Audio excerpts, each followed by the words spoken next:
Kiran Rijiju, because of course he holds charge of the law ministry in the central government, with the German Foreign Affairs Ministry stating that judicial independence standards will apply. So Rahul Gandhi has the option to appeal in court the verdict which was handed out to him by a lower court in Surat. They are saying that they're watching and judicial independence standards will apply. And Kiran Rijiju hitting back at that very specific statement from the German Foreign Affairs Ministry, which has been welcomed by the Congress, saying that Indian judiciary can't be influenced by foreign interference. That's very significant. Absolutely, the law minister is underlying this fact that that Indian judiciary is an independent entity, and there has not been any sort of interference as far as judiciary is concerned. And Rahul Gandhi has been found guilty in that defamation case, solely on the basis of legal grounds. So obviously, on one hand, he's not just hitting out at Congress party, he's also putting on a record, and in fact putting it in a clear picture that as far as judiciary is concerned, it's a separate and independent entity, and the government is not interfering in any manner.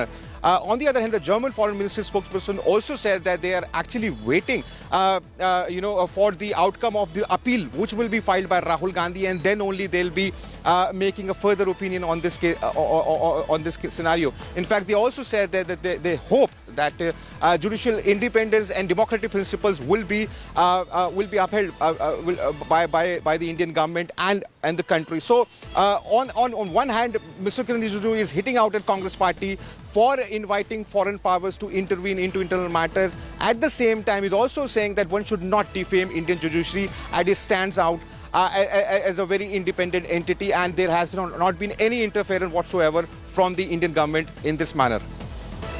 And it is a point which has been made, of course, by the German Foreign Affairs Ministry, Rahul, which is, of course, something which has struck home. And the Indian Law Minister, of course, is hitting back at that, because Germany, in a sense, when it says that judicial independence standards and democratic principles should be applied, is in a way indirectly trying to preach to India, which is what the central government and the BJP is hitting back at. Okay, Rahul, just hold on for a minute. We are getting some more news that's coming in. This is on this issue as well. Pawan Kheda now of the Congress party has tweeted, and he's tweeted over here, Mr. Rijiju, why divert from the main issue? The issue is that the Prime Minister cannot answer Rahul Gandhi's questions about Adani. Instead of misleading people, please answer the question. So while, of course, Rahul, the Congress has welcomed the statement from the German Foreign Ministry, it is, of course, saying that when the law minister is hitting out at that statement about the Indian judiciary, he's only trying to mislead the people. Rahul Gautam, thank you so much for joining us with all of those details. So this is, of course, escalating into a massive war of words between the Congress and the centre.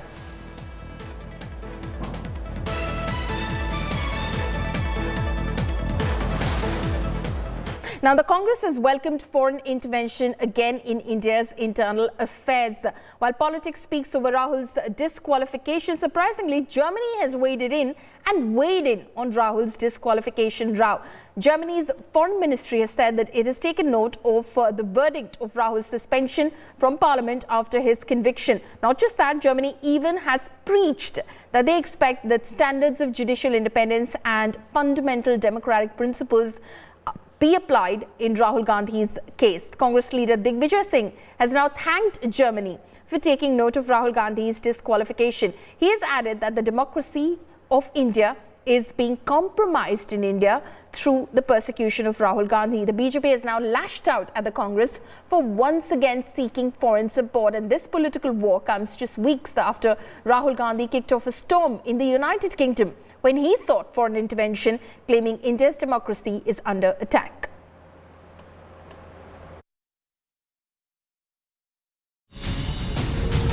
Wir haben das erstinstanzliche Urteil gegen den indischen Oppositionspolitiker Rahul Gandhi zur Kenntnis genommen, ebenso wie die Suspendierung seines Parlamentsmandats. Nach unserer Kenntnis stehen Herrn Gandhi gegen das Urteil Rechtsmittel offen. Dann wird sich zeigen, ob dieses Urteil Bestand hat und ob die Voraussetzung für die Suspendierung des Mandats überhaupt gegeben ist. Wir erwarten, dass die Standards in Bezug auf die Unabhängigkeit der Justiz und demokratische Grundprinzipien auch für das Verfahren gegen Rahul Gandhi gelten. Now, here's what Rahul Gandhi has said about Indian democracy in the United Kingdom a few weeks ago. Listen in. So the surprising thing is that the so-called defenders of democracy, which are the United States, European countries, seem to just be oblivious that a huge chunk of the democratic model has come undone, right? Which is a real problem with regards to, and frankly, the opposition is fighting that battle, right? And it's not just an Indian battle. It's actually a much more important battle. It is a battle for a huge part of the democratic people.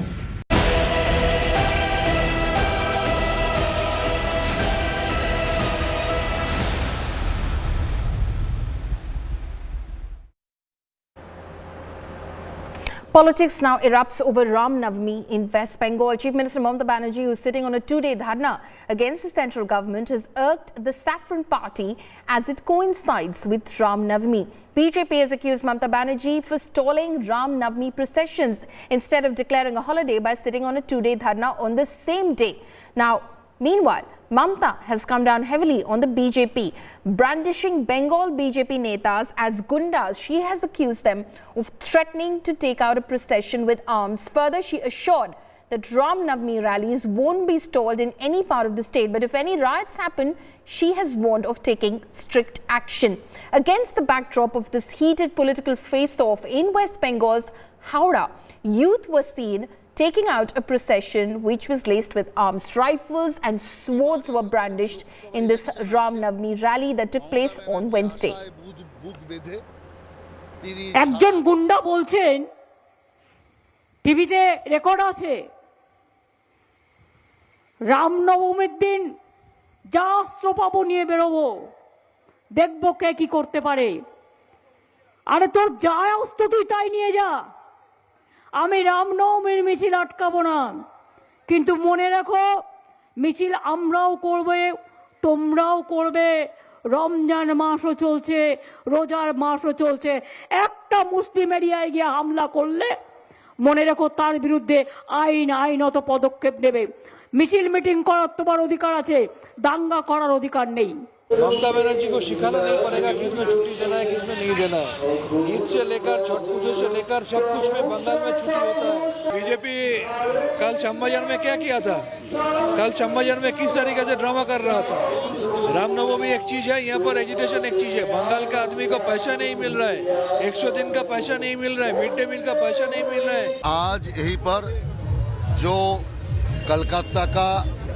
जो जोगोबाबुर बाजार का क्षेत्र है उसी क्षेत्रों से अजंता ढाबा का सामने से आज रामनवमी का जुलूस निकलेगा और बहुत सारे स्थान गुजरते हुए एकदम सीधा चेतला हनुमान मंदिर तक ये शोभा यात्रा जाएंगे डूबने से बचाए बंगाल को रक्षा करे बंगाल का आशीर्वाद दुर्गा मैया और राम लाला का आशीर्वाद हो यही हमारा प्रार्थना आज का पूरा जनता का यही आकांक्षा यही मंशा है So this is of course turning out into a major escalation as far as the BJP versus TMC war in West Bengal is concerned. Not the first time that Ram Navami has sparked off this political slugfest in West Bengal. This time, of course, the BJP criticizing Chief Minister Mamata Banerjee for sitting on a dharna on a day that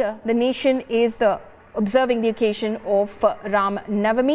Indrajit, my colleague, is joining me over the phone line right now. Indrajit, we saw those images of the youth brandishing swords, rifles in Howrah. Has that situation been contained or have such reports been reported from other parts of Bengal as well? Well, Purnami, the visuals that we are showing is from yesterday. This was on the eve of Ram Navami, and today we are expecting hundreds of such rallies to be taken out across West Bengal in various districts. And mostly Hindu right-wing organizations like the Vishwa Hindu Parishad, the Bajrang Dal, will be, taking out such rallies in various places. BJP leaders will also be there in some of these rallies. So it would be interesting to see whether or not there are swords and other, arms that are brandished during those rallies. But clearly, there is a political war of words. Chief Minister Mamata Banerjee, of course, has warned that if such an incident takes place, there will be action that will be initiated from the police. She said that, there will be no bar in any Ram Navami procession. In fact, the Trinamool Congress leaders will also be taking part in some of these rallies. However, it has to be peaceful. That's the precursor. And since the Muslim community is also observing Roza this time during Ramadan, therefore, there should not be any untoward incident is what the West Bengal government has said. So clearly, political war of words has erupted. We'll keep a keen watch on what kind of rallies that take place today, because later in the day, Shubhendu Adhikari, who is the leader of opposition, will be taking out a procession in Kolkata, and in various other districts, BJP leaders are also leading such marches. Okay. So the things, as far as the situation on the ground is concerned, they continue to, of course, remain a little volatile. Indrajit, thank you so much for joining us with those details. Shifting focus now, Aam Aadmi Party reignites the poster war against Prime Minister Modi, but this time at a national level. Kejriwal's party has put up posters against Prime Minister Modi, asking if the Prime Minister of the country should be educated or not. Now, these posters were put up outside the Aam Aadmi Party's headquarters in Delhi and in other parts of the national capital. Few of them were torn by unknown men. But this time, the party is not containing itself to Delhi, but has announced that it will be putting up these anti-Modi posters in several cities across the country. Posters were in fact spotted in Ahmedabad as well. Now remember, this is not the first time the Aam Aadmi Party is doing this. Just last week, the Aam Aadmi Party had put up posters against Prime Minister Modi that read, "Modi Hatao, Desh Bachao." Delhi police had registered over 100 FIRs against those posters, while 6 people were arrested for these objectionable posters as well. The poster war has now sparked off a massive political slugfest. जितना आप प्रधानमंत्री मोदी जी के खिलाफ अपशब्द कहेंगे, उतना आम आदमी पार्टी का ग्राफ जो ऑलरेडी नीचे जा रहा है और नीचे जाएगा। भ्रष्टाचार से ध्यान हटाने की एक मुहिम है केजरीवाल की। केजरीवाल को एक बात समझ में आनी चाहिए कि आप आसमां पे जितना भी थूकोगे, थूक पलट के आपके सर पर ही आएगी। ये नक्सलवादी है, अराजकतावादी है ये लोग, और ये किसी भी भावना पे जा सकते हैं। प्रधानमंत्री की अगर पूरी क्वालिफिकेशन आप देखेंगे तो वो MA की हुई है, और क्वालिफिकेशन इनकी क्या क्वालिफिकेशन है? जो राष्ट्र विरोधी का काम करते हैं, जो दारू बेचने का काम करते हैं, जो समाज को बिगाड़ने का काम करते हैं, ये जो पूरे देश से जमानत जब्त करा कर आए हैं। गोवा के अंदर जमानत जब्त हुई है, उत्तर प्रदेश में जमानत जब्त हुई है, गुजरात में जमानत जब्त हुई है। जनता ने इनको अस्वीकार कर दिया है, इसलिए जनता के बीच में जाने के बजाय पोस्टरबाजी कर रहे हैं, और पोस्टरबाजी से इनको ही नुकसान होता है, क्योंकि मोदी जी आज की तारीख में जनता के दिल में वास करते हैं। मोदी जी ने आज हर फील्ड के अंदर, चाहे वो अर्थव्यवस्था हो, चाहे वो बाकी काम हो, बहुत अच्छे से काम किया है, और आप उनको अनपढ़ बोल रहे हैं, ये देश की जनता बर्दाश्त नहीं करने वाली है। इसलिए मैं आपको चेता रहा हूं, और आज आपको गारंटी करता हूं अरविंद केजरीवाल साहब, दिल्ली के अंदर आपको एक भी लोकसभा सीट नहीं मिलेगी। मैं आपको आज गारंटी करता हूं, क्योंकि नरेंद्र मोदी जी के खिलाफ ये जो दुष्प्रचार आपने किया है, इसका जवाब दिल्ली की जनता भी देगी आपको। So that is, of course, the poster war between the Aam Aadmi Party and the BJP, which has escalated now, with the Aam Aadmi Party taking this war to a national level. Posters against Prime Minister Modi have been spotted not just in the national capital, but in Ahmedabad city as well. The administration has taken down those posters and is yet to register a case, but clearly things seem to be escalating at the moment, with the Aam Aadmi Party, of course, also announcing that it will be entering the political fray, the electoral fray in Karnataka as well. So it's likely that this poster war will reach other states as well. Rahul Gautam, my colleague, is joining me over the phone line right now. Rahul, the Aam Aadmi Party says that it will be printing these posters of Modi Hatao, Desh Bachao in 11 different languages, putting them up across these various cities, across states in the country. Clearly, things escalating as far as this war of posters between the Aam Aadmi Party and BJP is concerned. Rahul, well, the question is, made it already clear that go.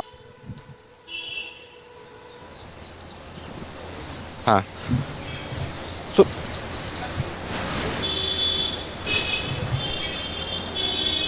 Yes, Rahul, please go on. We can hear you.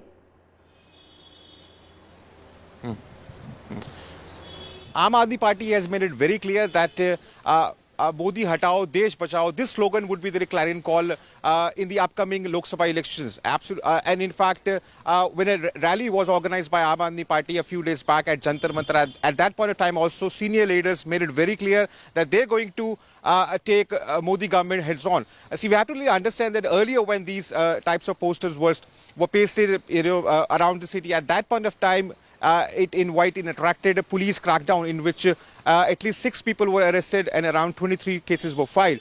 At that point of time, Delhi police has said that because of the fact that these posters were pasted on public walls and they were defacing public property, and in fact there was no mention of printing press on these posters. Therefore, that action was taken.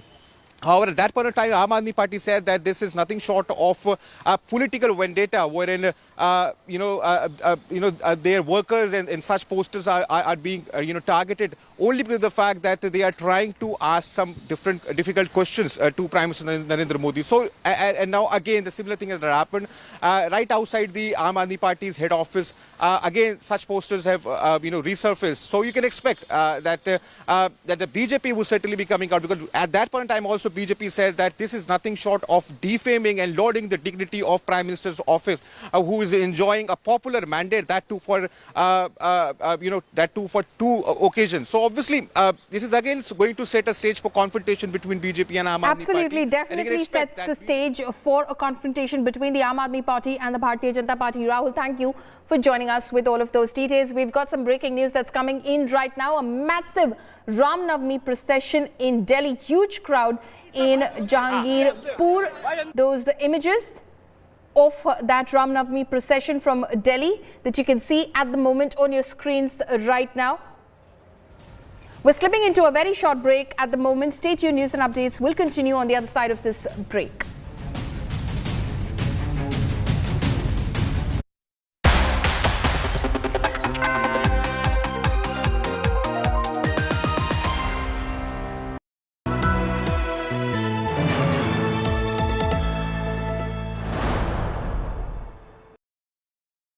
ED, CBI, income tax जैसी एजेंसियों का दुरुपयोग हो रहा है और लगातार विपक्ष के नेताओं को इस पर निशाना बनाया जा रहा है।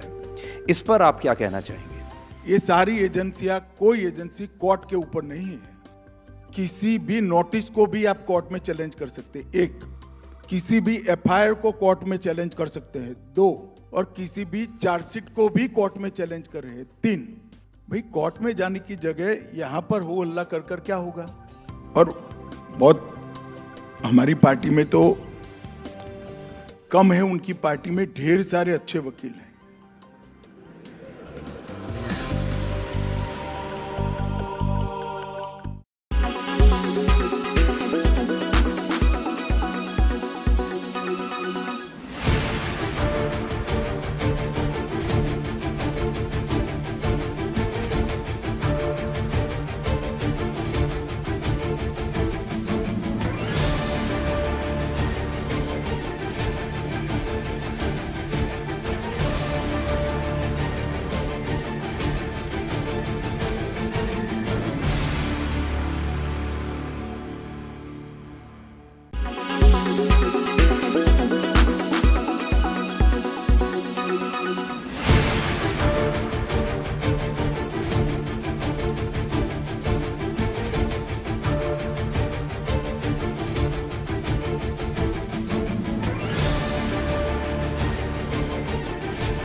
Traveling from different parts. Armed with facts, Looking at political background. she takes the news by its horns. Do you think the future of these students are not hampered?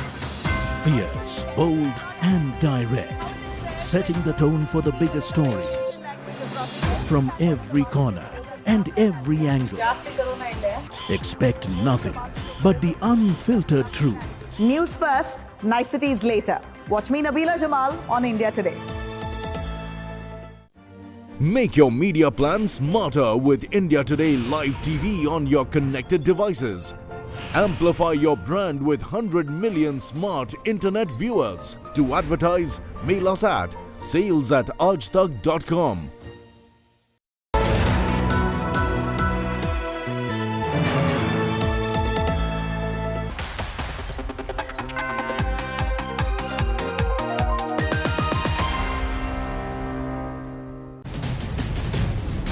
Welcome back. Here are the other national stories making headlines across the country. A blast triggered widespread panic in Hiranagar sector at Kathua along the international border on Wednesday evening. After the explosion went off, the residents rushed out of their houses. In the course of a search operation on Thursday morning, one live grenade was discovered in the fields by police officials.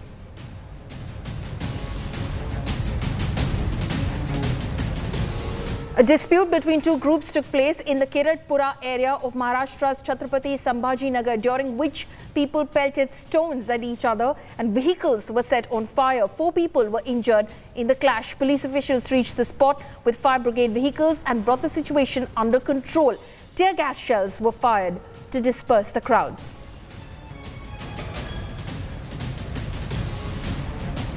In Tiruvallur, Tamil Nadu, a 9-year-old girl allegedly took her life on Monday after her father asked her to go home and study while she was playing.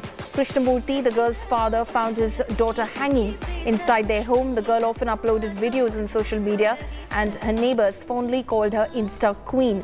A police investigation is underway.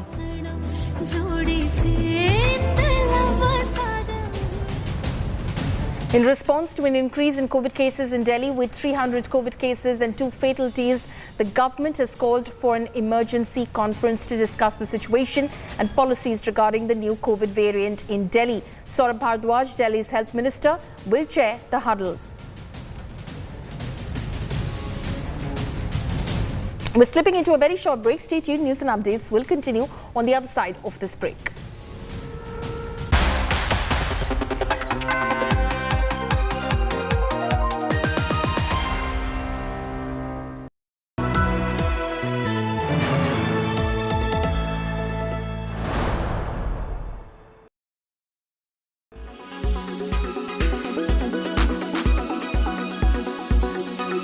Chetan, what's the latest in what's been a long-drawn saga with regards to Ashok Hotel?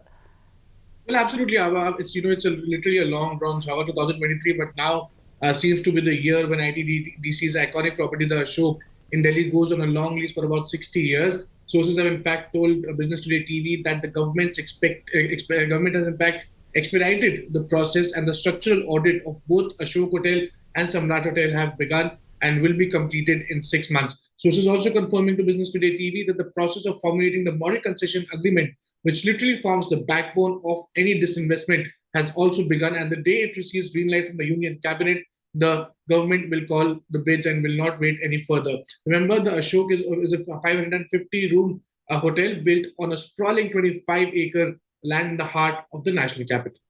All right, Chetan, thanks so much for that. Now, will electric vehicles become cheaper given that prices of key battery inputs like lithium, cobalt, copper are all coming down? Chetan also sat down with Akshay Singhal, founder and CEO at Log9 Materials, on future EV price trends. Listen in. We've been observing that as the benchmark minerals, in fact, there has been a fall in lithium prices by nearly 20%. We are seeing cobalt prices more than down by 50% and copper prices down by 18%. What does it entail for India's electric vehicle manufacturing story, and especially the batteries, who form the most critical part for these 3 items? See, the point is, in particularly, and always a pleasure talking to you, Chetan. But if you look at these fall in prices, right, I don't think it impacts significantly in a very short term as far as the Indian market is concerned, right? Because we typically in India procure cells which are manufactured outside, and we procure them as an extra inventory which the various cell manufacturers have, right? We are not at a scale in the Indian ecosystem where we have dedicated orders with the cell manufacturers so that the recent drop in price or change in prices gets affected into the cell procurement cost.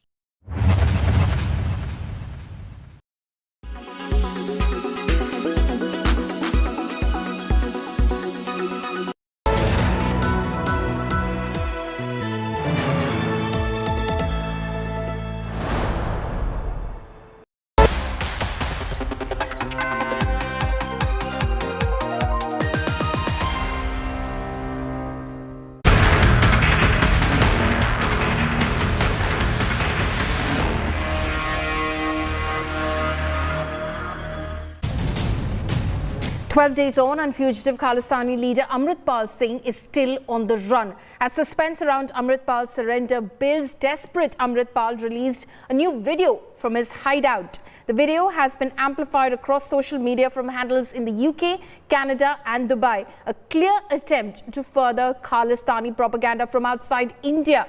Now, the Amritsar police have issued posters of Amritpal declaring him wanted. The posters with pictures and other details of Amritpal Singh were circulated seeking the help of people to gather any kind of information related to the fugitive. The Punjab police have also launched a massive door-to-door search operation in a Hoshiarpur village after receiving inputs that the radical preacher Amritpal Singh and his aide could be hiding in the area.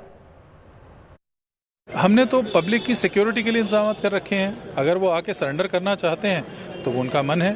Punjab police एक professional organisation है और अगर वो surrender करते हैं तो उनको बाइज्जत जो एक ड्यू लीगल प्रोसेस है उसके तहत ही ट्रीट किया जाएगा। ये एक निर्धारित प्रक्रिया है, पुलिस की जो कानून के तहत अमल में लाई जाती है वही होगा। किसी प्रकार का दुर्व्यवहार, भेदभाव या वितकरा नहीं किया जाएगा। फोर्सेस पीछे लगी हुई हैं और मेरे ख्याल वो जल्दी पकड़े जाने की उम्मीद है। उन्होंने कल हमारी सरकार ने हाई कोर्ट में भी बोला है, इसका मतलब कहीं ना कहीं आसपास है या जहां भी होगा आखिर तो पकड़ा ही जाएगा। सारे तो उधर से भाग गए, फेल क्यों हो गई? भगौड़ा उसको डिक्लेयर कर दिया और आखिर तो पकड़ा ही जाएगा। नहीं भी पकड़ा जाए, भाग तो गया ना। और देखो, पंजाब पुलिस का काम है पंजाब में शांति और अमन बहाल रखना, और वो है पंजाब में। अब जो पंजाब पुलिस है उससे ज़्यादा एफिशिएंट फोर्स इंडिया में नहीं है। कल सरकार ने, हाई कोर्ट में एडवोकेट जनरल साहब ने कहा था कि हम इमीडिएटली उसको पकड़ लेंगे, बिल्कुल नज़दीक है। तो आज नई बात चल पड़ी, कल कोई और बात चल रही। 12 दिन से यही स्टोरियाँ सुनते हैं, हर रोज नई स्टोरी होती है, हर रोज नई फोटोग्राफ होती है। तो किसके ऊपर आप भरोसा करोगे? Khalistan Army Chief Amritpal Singh keeps slipping away from the police despite the authorities being on his hunt for more than 10 days. So how does he do it? Amritpal Singh and his aide Papalpreet Singh have been using a network of women to run and hide.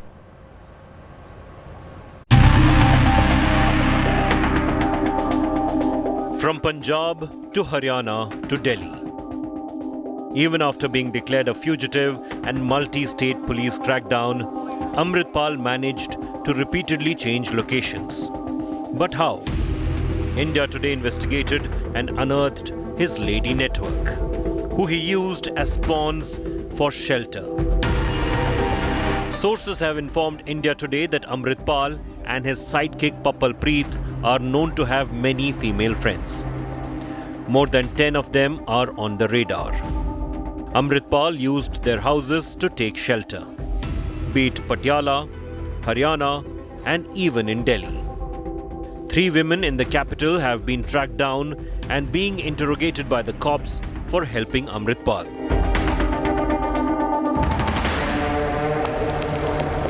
In Haryana's Kurukshetra, where Amritpal was seen boarding a bus, the Khalistani fugitive had helped there too. This is Baljeet Kaur, a middle-aged woman living in Kurukshetra who has been arrested by cops for harboring Amritpal and his aide. She claims she had no idea who they were. कौन लेकर आया था अमृतपाल? जो हमारे जानकार थे पपलप्रीत सिंह, जिनको मैं मतलब इंस्टाग्राम के माध्यम से जानती थी। अच्छा। हाँ जी। नहीं सर, बिल्कुल नहीं पहचान रही थी क्योंकि उन्होंने पग बांधी हुई थी और चश्मा लगाया हुआ था, मास्क पहना हुआ। क्या बोला था अमृतपाल ने कि कहाँ जा रहा है वो? नहीं, उन्होंने सर इसके बारे में हमें कोई इन्फॉर्मेशन नहीं। This is the elaborate femme fatale plot used by Amritpal Singh to evade cops for so long. And don't forget, besides these 10 odd women who helped him, his wife also actively helped him to get funds. With Manjeet Sehgal from Hoshiarpur, Bureau Report, India Today.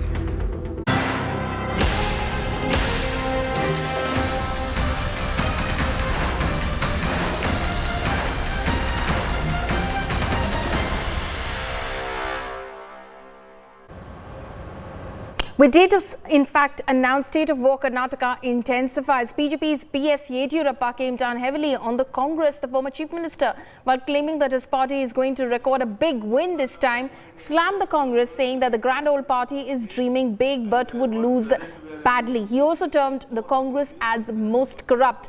Meanwhile, Karnataka Chief Minister Basavaraj Bommai accused KPCC Chief DK Shivkumar of telephoning BJP MLAs in order to convince them to jump ship. Then the Chief Minister also went on to say that DK Shivkumar kept 100 seats vacant and later telephoned BJP legislators asking them to come on board, offering them tickets. Denying the charge, Karnataka Congress Chief DK Shivkumar accused the Election Commission of being biased towards the BJP and further alleged that the BJP is making attempts to rig elections. Congress are corrupt. When they were in the government, there are a lot of corruption charges are there. And we give a complaint to the Lokayukta also, you know very well. We are going to get absolute majority in Karnataka, not only for our Lok Sabha also. We have won about 25 seats at present. Congress, JDS, other one seat only. Next time also, under the leadership of Modi and Amit Shah, we are going to get another all 25 seats, Lok Sabha seats.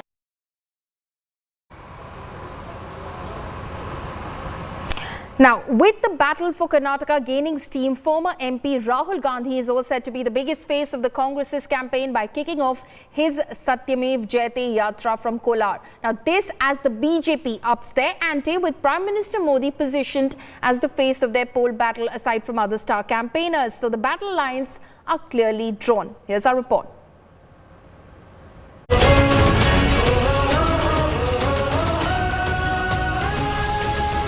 He may be an ex-MP for the moment, but Rahul Gandhi will still be the biggest face in the Congress's Karnataka campaign. Amidst his ongoing legal tangles and war with the Modi Sarkar, Rahul will be stepping into battlefield Karnataka on April the 5th.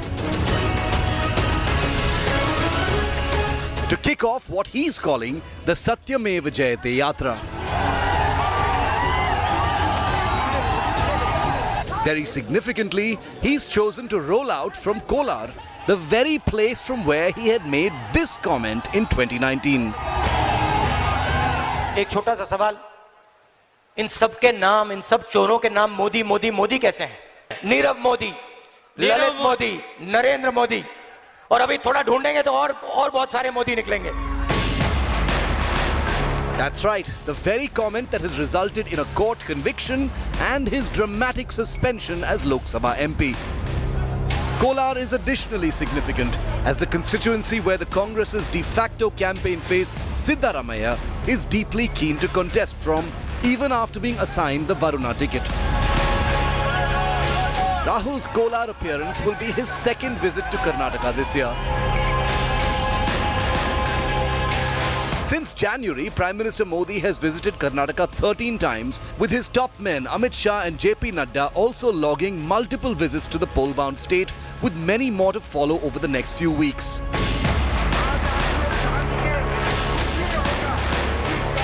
While the BJP's top guns are showing up more often in Karnataka, Rahul Gandhi did spend 21 days in the state as part of his Bharat Jodo Yatra last September.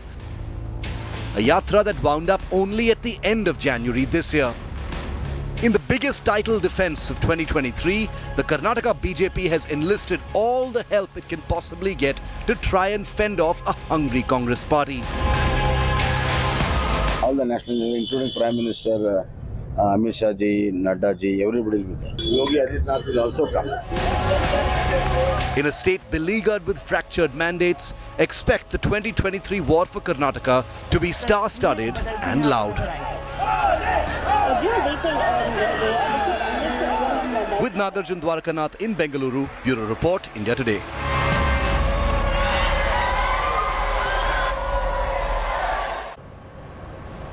The countdown to the high-stakes Karnataka election has begun. All eyes are on HD Kumaraswamy, who in an exclusive interview to India Today said that both the Congress and the BJP are in fact wooing him. Chief Minister Bommai claims in fact that a Congress-JDS pact has been sealed, and Congress says that it cannot rule out an alliance with H.D. Kumaraswamy. Will JDS play kingmaker in Karnataka?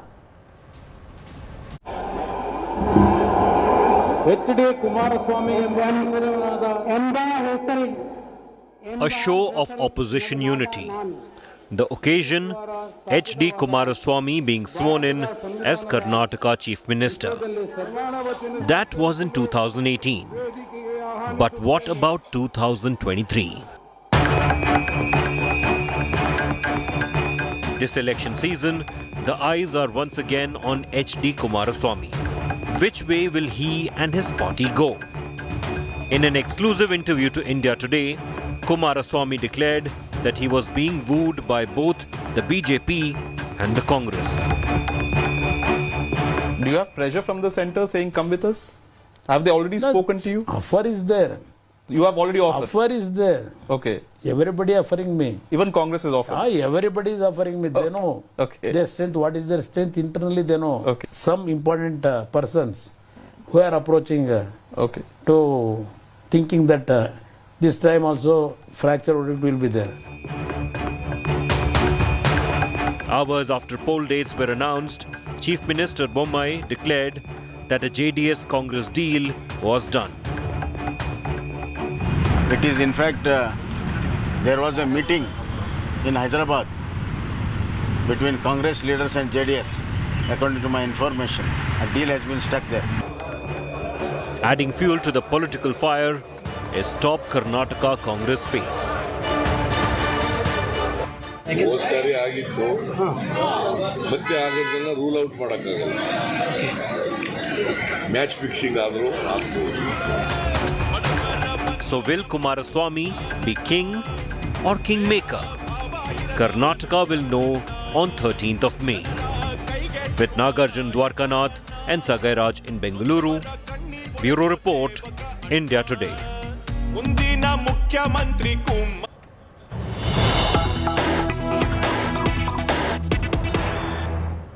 News coming in right now. Bommai hits out at Congress over Rahul's Yatra. Chief Minister Bommai has said that the Congress never won when Rahul campaigned. He has said, and I quote him over here, "We are cleaning the whole system. That is why Lokayukta came into existence." We welcome Rahul Gandhi to Karnataka. But the anomaly is that Congress has never won a constituency where Rahul Gandhi has campaigned, quote unquote. So that is, of course, Chief Minister Basavaraj Bommai taking a pot shot at the Congress party, and Rahul Gandhi saying that the Congress has never won when Rahul Gandhi has reached a constituency and campaigned over there. Remember that the Congress has announced Rahul Gandhi's Satyameva Jayate Yatra, which will kickstart from Kolar in Karnataka. This after the Election Commission announced that May 10th is the date that the fates of the BJP, the Congress and the JDS will be sealed by the people of Karnataka. Now, Chief Minister Bommai saying that the Congress has never won when Rahul has campaigned for them in a constituency. We welcome him, but this is what is likely to happen, is what the Chief Minister has stated. He has stated, and I quote him over here, "We are cleaning the whole system. That is why Lokayukta came into existence. We welcome Rahul Gandhi to Karnataka, but the anomaly is that Congress has never won a constituency where Rahul Gandhi has campaigned," unquote. Sagai Raj, my colleague, is joining us over the phone line at the moment. Sagai, the Chief Minister there taking a pot shot at the Congress and Rahul Gandhi, saying the Congress has never won a constituency if Rahul Gandhi has campaigned. Absolutely. Chief Minister Basavaraj Bommai has taken a big act. Congress leader Rahul Gandhi stating that if Rahul Gandhi comes to Karnataka, Congress will not win. And there is a history that wherever Rahul Gandhi has campaigned, the Congress has never won. But remember that Rahul Gandhi is all set to visit Karnataka on 5th of next month, where he will be starting his campaign at Kolar, where he will kickstart the Satyameva Jayate, where the controversy of Modi's has erupted, and he will be doing a campaign there. And from there, he will be kickstarting his campaign in the state of Karnataka. And now, Karnataka Chief Minister Basavaraj Bommai has welcomed this particular decision. Also took a dig at him, stating that it is good for BJP if he comes, because Congress will never win wherever he has campaigned for the party. Okay, Sagai, thank you so much for joining us with all of those details. So things over there heating up in Karnataka. Now, Chief Minister Basavaraj Bommai there taking a pot shot, a jibe at Rahul Gandhi, and the Congress party is saying, unfortunately for the Congress, it has never won when Rahul Gandhi has campaigned. This after the Congress announced that Rahul Gandhi will be hitting the electoral battlefield of Karnataka, starting with Kolar.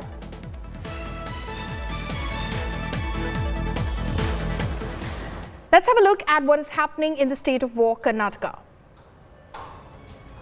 Now, Karnataka Congress is to hold a screening committee meeting to finalize the remaining candidate lists of 100 seats today. Earlier, the first list of 124 candidates who will be contesting Karnataka Assembly elections were announced. Ahead of Karnataka Post, Rahul Gandhi is going to address an election rally in Kolar on April 5th after his disqualification as a Member of Parliament. His remarks at a speech in Kolar in 2019 got him convicted in a criminal defamation case, and his disqualification was the result of it. Former Karnataka Chief Minister Siddaramaiah attacked the BJP questioning Prime Minister Modi's Mysuru visit on March 9. The opposition leader said that the BJP cannot attend the government programs as the Code of Conduct for elections is already enforced.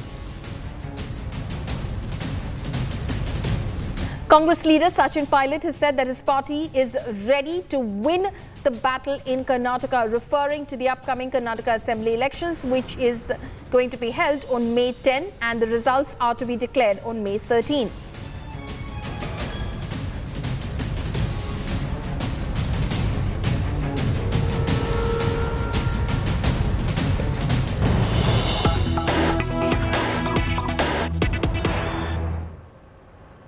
News coming in right now. H.D. Kumaraswamy opens up on Siddaramaiah's allegations, says that the Congress is trying to mislead the people. HDK has said that the Congress is unable to find any issues against the JDS. Siddaramaiah had alleged that H.D. Kumaraswamy met BJP netas in Hyderabad.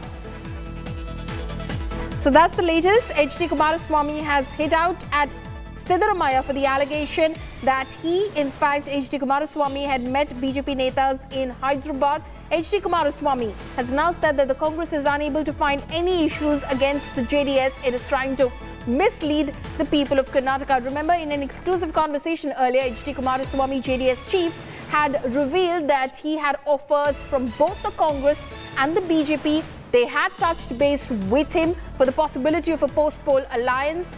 But that is where it stood at the moment. Now, both the BJP and the Congress alleging that the other is in touch with the JDS. So, will JDS be king or kingmaker post May 13? That remains to be seen. But of course, the politics there heating up in Karnataka between the BJP, the Congress and the JDS. H.D. Kumaraswamy now opening up on the allegations which were levelled against him by former Karnataka Chief Minister Siddaramaiah, who alleged that H.D. Kumaraswamy met BJP netas in Hyderabad. Kumaraswamy says that the Congress seemingly has no other issue to, in fact, target the JDS with.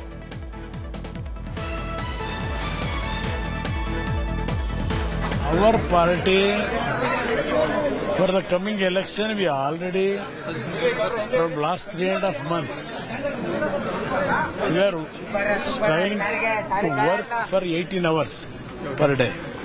We have already prepared. All the 3.5 months back, we started our Pancharatna Rath Yatra. I have finished more than 70% of my election campaign itself. I have reached several villages, interior villages.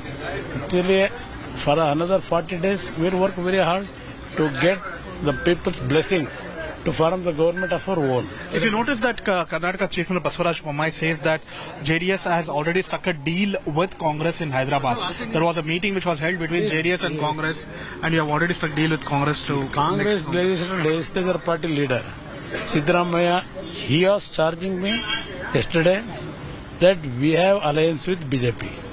This Chief Minister is telling we met some Congress leaders in Hyderabad airport. He had struck with the alliance with them. This is these two national parties' allegation about our party. Other than that, they have no issues at all to criticize JDS. These are all actually they wanted to mislead the people. That's why I'm telling you, clearly I'm telling you, the people of Karnataka, these two national parties unnecessarily misleading about JDS performance to demoralize JDS workers. We have working very hard, straightly, meeting our citizens. We wanted to get the blessing of entire Karnataka Kannadigas and bring our party with majority of our own helping of the workers. If you notice, DK Shivakumar was seen throwing money in Mandya, sir. How do you see this kind of development? BJP claims that it is all corrupted money. Their culture. We're slipping into a very short break. Stay tuned. News and updates will continue on the other side of this break.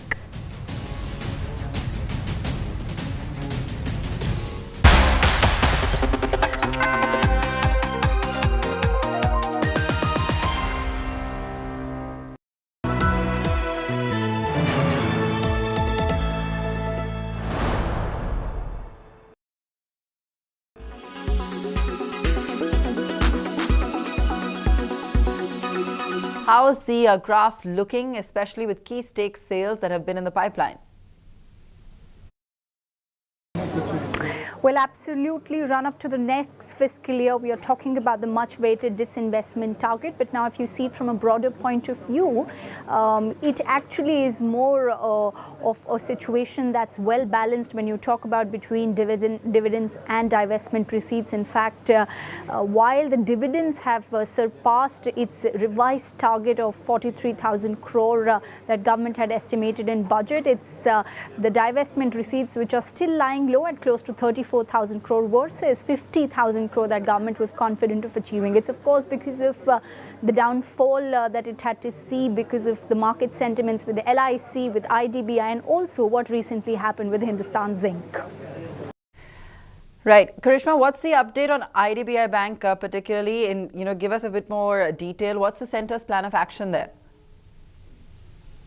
Well, right, debunking all media reports, Deepam had in fact last week mentioned that the process is on track, and we have learned exclusively from our Ministry of Finance sources that financial bids for IDBI Bank could be called in by June. In fact, they're looking to announce it any time between May and June, from 2 to 3 months from now, and post that, of course, parallelly security clearances will be taken. Now, this is first of its kind transaction. Since it involves a bank, it will require a fit or proper criteria to be given by Reserve Bank of India before Deepam opens the data room for bidders to, of course, access all the information. The government and LIC both are looking to sell close to 60% stake together, 30 each, and they're pretty confident that in the coming fiscal they'll be able to execute this transaction.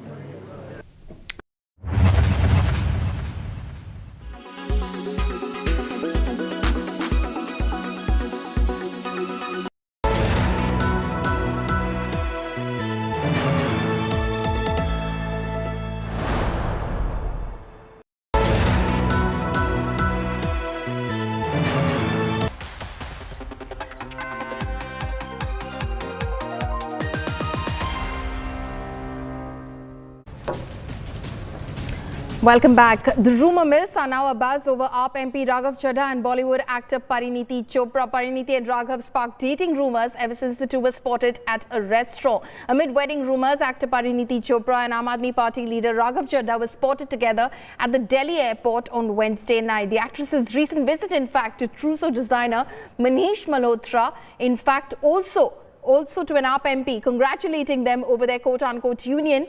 Is that suggestive of a roka on cards for the new couple in town? Here's our report.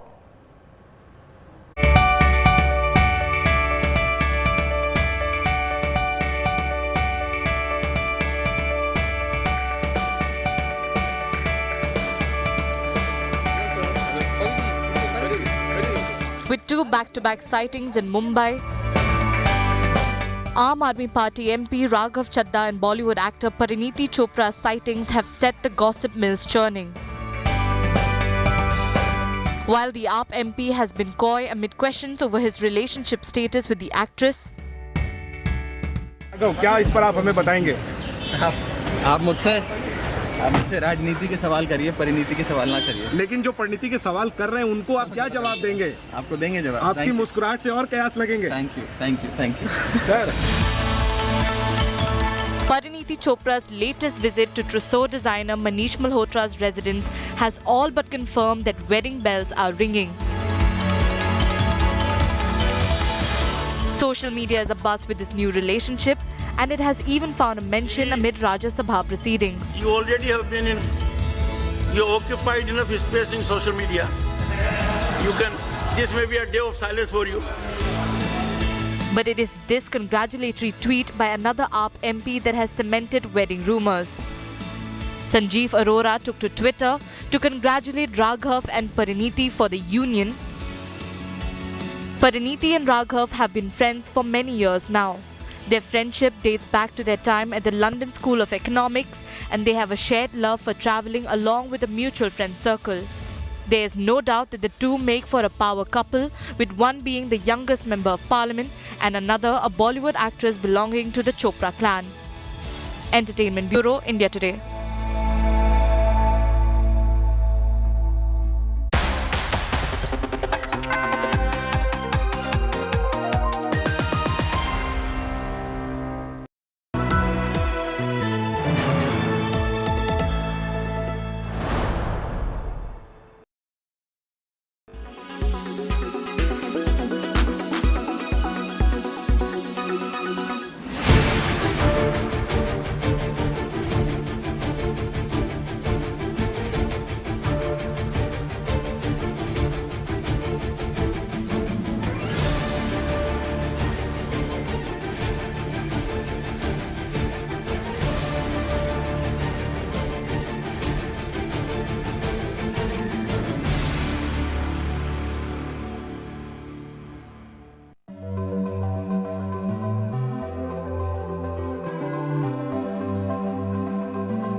Make your media plan smarter with India Today Live TV on your connected devices. Amplify your brand with 100 million smart internet viewers. To advertise, mail us at sales@aajtak.com.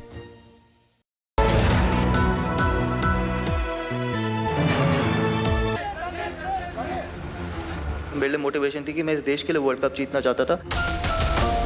Cricket heals India. सबने यही कहा, just go out there and lift this cup.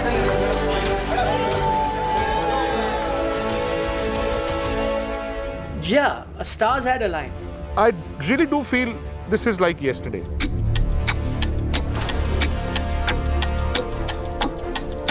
We have this confidence, that we can lift the cup. We always had that belief. This was the moment when it came together. They were the children of destiny, the men of destiny. Nothing could pin them down.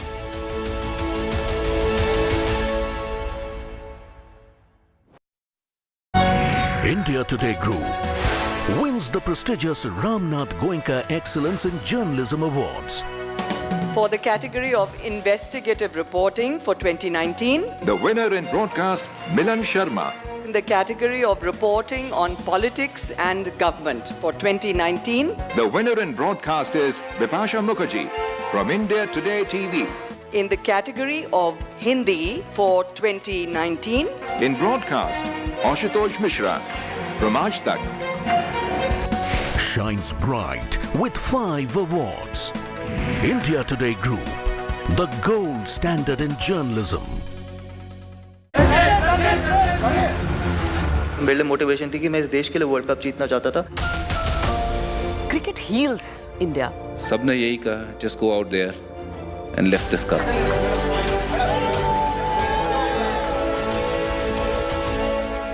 Yeah, stars had aligned. I really do feel this is like yesterday.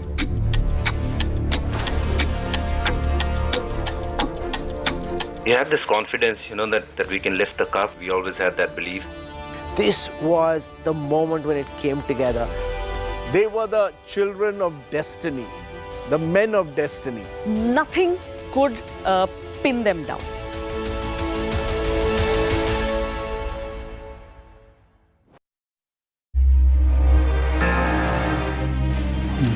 How do you see the Fed moving right now? Because, they were on course keeping inflation as their central target. Part of the reason banks are in trouble is because of inflation. I know people have said, well, banks are in trouble because the Fed has raised interest rates. The Fed did not raise interest rates. Inflation raised interest rates. The Fed chased interest rates up. If State Bank of India goes down, guess what? It's not just State Bank of India going down, it's going to bring down the banking system.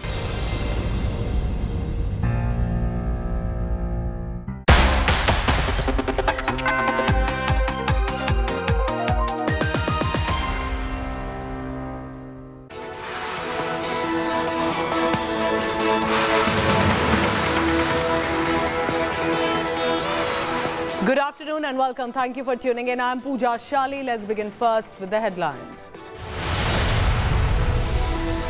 After Germany says it has taken note of Rahul Gandhi's disqualification, Congress welcomes the foreign support, says democracy being compromised by persecuting Rahul. BJP hits back.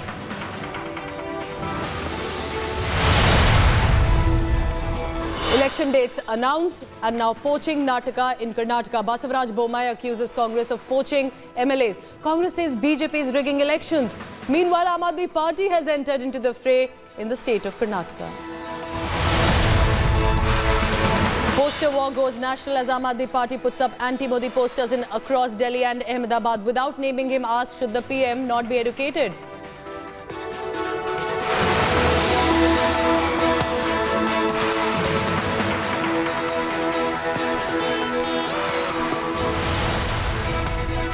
Days on, where is Amritpal Singh? No trace of him amid the suspense. Video released by him. Security tightened across Amritsar with regard to some inputs coming in.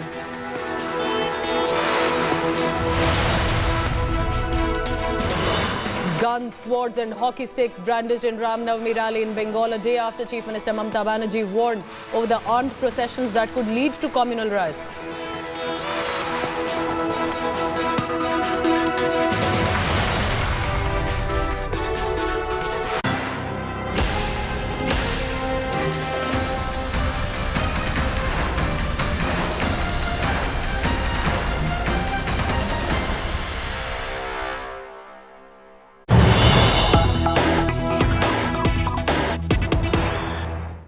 Hello and welcome. Joining me this morning is a special guest from Karnataka, the former Chief Minister and present opposition leader for the Congress here, Mr. Siddaramaiah. Sir, thank you for speaking to India Today this morning, sir. Thank you to you also. So the election dates have been announced. How is the Congress prepared in the last 6 months? Are you happy with the preparation that you have done till now? Say I'm totally happy with the preparation made by the Congress party to face the coming assembly election. We have constituted 3 teams. One is headed by me, and the another is headed by Mr. D.K. Shivkumar, and in the coastal area and also hilly areas, Mallad areas. Hariprasad was there as the team leader. And in all the 3 teams, there were senior leaders in the team. And I have covered about 60 assembly segments. They also covered about more than 50 assembly segments. And also we have covered all the district headquarters. Okay. So we have taken the feedback of the workers also. And you already released 124 names in the assembly segments. And the second list also will be released soon. So Congress party is much ahead of the other political parties, so far as the preparation is concerned. What changed this time? It seems like very different Congress in Karnataka compared to other states. You have already announced the list. Since 6 months, you have been running campaigns, starting from Pay CM to Kivimele, who were recently in the budget. What has changed for this Congress here? No, there is no much change in the Congress structure. See, we have announced the list. In fact, we thought of announcing the first list about 150 candidates 3 months earlier to the election. But it was not possible because of so many constraints in the political party. Now we have announced much earlier to the other political parties, 124 assembly segments you have announced. The other list, the second list will also be announced much before the filing of the nomination starts. You spoke about the seats. Your name was announced in the first list from Varuna. Your name was announced from Varuna in the first list. You are going back to Janmabhoomi, Varuna. Yes. It is this Varuna constituency consisting of my native village also. Correct. That is why I shifted from Chamdesuri to Varuna in 2008. 2008, after the reorganization of delimitation of the constituencies. Now also, this most probably, in fact, it is going to be my last electoral battle. So you are saying after this you will not contest electoral politics? No, I will be retiring from electoral politics. Okay. From next election onwards, I will be retiring, but I will be in active politics. I will be in active politics. I am not retiring from politics. I will be retiring from electoral politics. So that is why, since it is my last election, and my native village is also coming there, and in the first election, my Hubli native village is there in the election, constituency. Therefore, I have decided to contest, since it is the last election, from my Varuna constituency. But you had announced that you would contest from Kolar. What changed in this last 4 weeks? No, the Kolar people is requesting me to contest from Kolar also. Correct. The Kolar people and the Chikballapura district people, and they are under the impression that if I contest from Kolar, it helps the other constituencies. So that is their thinking. Therefore, they are requesting me to contest from Kolar also. You're still thinking about it? I leave it to the High Command. If the High Command says that I should contest from both the constituencies, I will contest. A lot of BJP netas have already commented saying Siddaramaiah is scared. That's why he went back to Varuna. 2018, what happened? Now also it will repeat. No, you see, more than 25 constituencies, the people from these constituencies are requesting me to contest. If I am losing, why they are requesting me to contest from more than 25 constituencies? Correct. It clearly shows that I have plenty of constituencies to contest in Karnataka. I am not afraid of contesting from any constituency. See, I have left Badami because it is a far-off place. If I contest from Badami, 100% I will win. And the people of, the voters of the Badami constituency, they are requesting me like anything. Yeah, we saw protests and everything. They said they'll give you helicopters. Yes, there was a protest also from voters of the Badami constituency. So we were speaking to H.D. Kumaraswamy recently. He said Congress and BJP both have already offered him saying, please come with us, because they know the strength of Kumaraswamy. As far as our party is concerned, we never approached support Okay. JDS. And we never had any talk with JDS people. So this is the situation. I don't know why Kumaraswamy is telling like that. Will there be hung assembly this time? Do you feel so? If the hung assembly happens, will you still offer Mr. Kumar? According to me, the young assembly will not arise. This time I am very confident that Congress party would come to power with comfortable majority. How do you see your relation with DK Shivakumar? Is everything sorted? Because there's a lot of rumblings within the party that relationships are not okay within you and him. Are you all friends together, united front this time? No, there is no united front. See, BJP say... No, not between the parties. Sir. You and DK Shivakumar, are you fighting it unitedly, this election, or is there some... No, see, Congress party is totally united. Okay. There is no difference between myself and Shivakumar. Shivakumar is also one of the aspirants. Correct. Nothing wrong in that. You're okay with it? It is nothing wrong in that. If anybody wants to become the chief minister, nothing wrong. Ultimately, the elected MLAs will have to decide the leader of the legislature party. Correct. And the High Command has to take a decision. That is the procedure. But a lot of surveys shows, I'm also reading on research, was doing some research before this, a lot of surveys are saying and political analysts are saying if Congress announces Siddaramaiah name as CM candidate, there'll be a sweep for the Congress. But that is not the procedure so far in Karnataka. See, before the election, Congress party never announced the name of the leader. But it is Congress party leave it to the decision of the elected MLAs and also the High Command ultimately. You're also an aspirant, right? Yes, 100% I'm an aspirant. Okay. 100% I'm an aspirant. How many aspirants are there? You, DK Shivakumar, is Parmeshwar also an aspirant, do you feel? But as things stand, myself, DK Shivakumar, of course, Parmeshwar, I don't know whether Parmeshwar is an aspirant or not. In some occasions, he has said it in the public. Yes. He said that he is also one of the aspirants. Correct. And MP Patil is also an aspirant. Nothing wrong. Correct. If MP Patil is an aspirant, Parmeshwar is an aspirant, DK Shivakumar is an aspirant, nothing wrong in that. So the Prime Minister is coming very often to Karnataka. How do you plan to tackle him? BJP is trying to make it Modi versus Siddaramaiah, Modi versus Congress. How do you tackle it? No, Modi is coming to Karnataka only in order to win this election. He thinks that he is very popular and his popularity will work in this election. According to me, even Narendra Modi ji comes 100 times. It will not help the BJP because there is a strong anti-incumbency against BJP government. Corruption is rampant.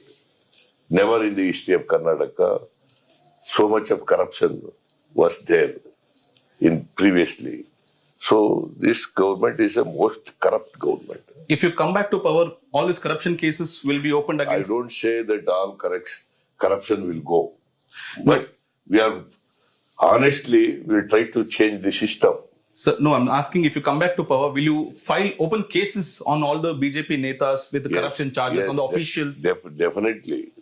Definitely we are going to do it. Okay. See, wherever there are evidences, wherever there are corruption charges against the ministers, we will constitute a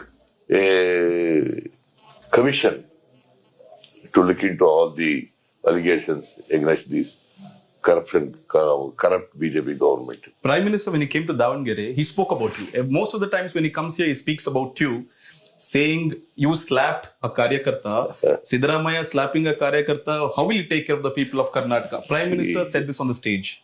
I didn't expect such a statement from the Prime Minister of the country. He didn't know the truth.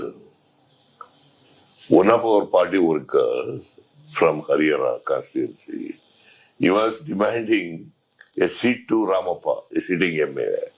I pushed him with love and affection. But Prime Minister speaking...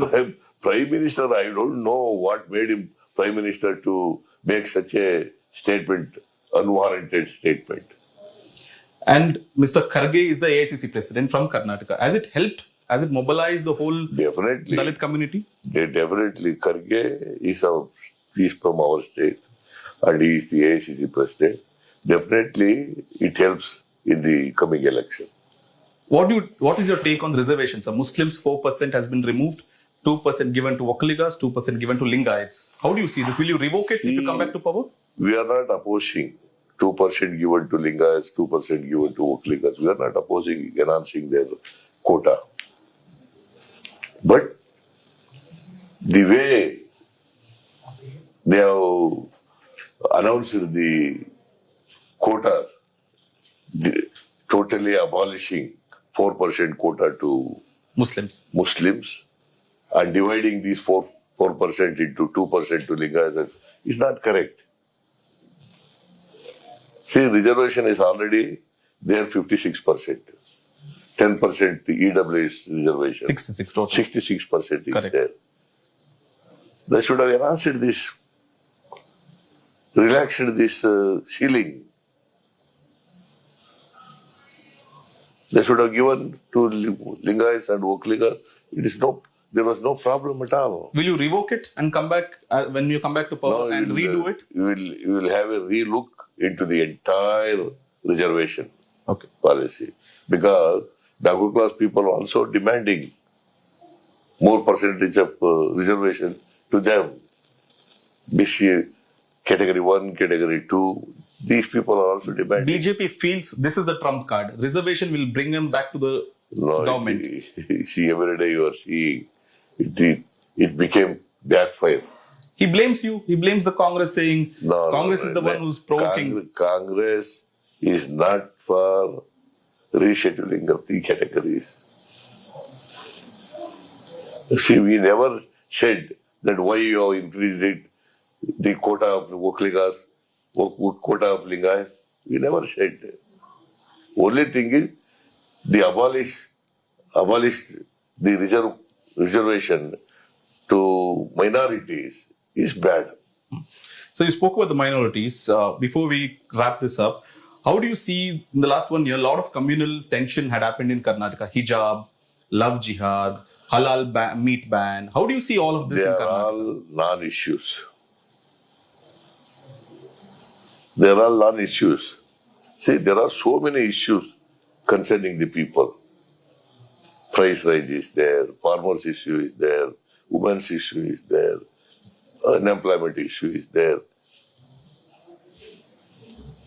labor's issue is there. They are not raising any of these issues. They are doing wantedly, you feel? The BJP is behind this is what you are feeling? They are wantedly trying to provoke communal tension? Yes.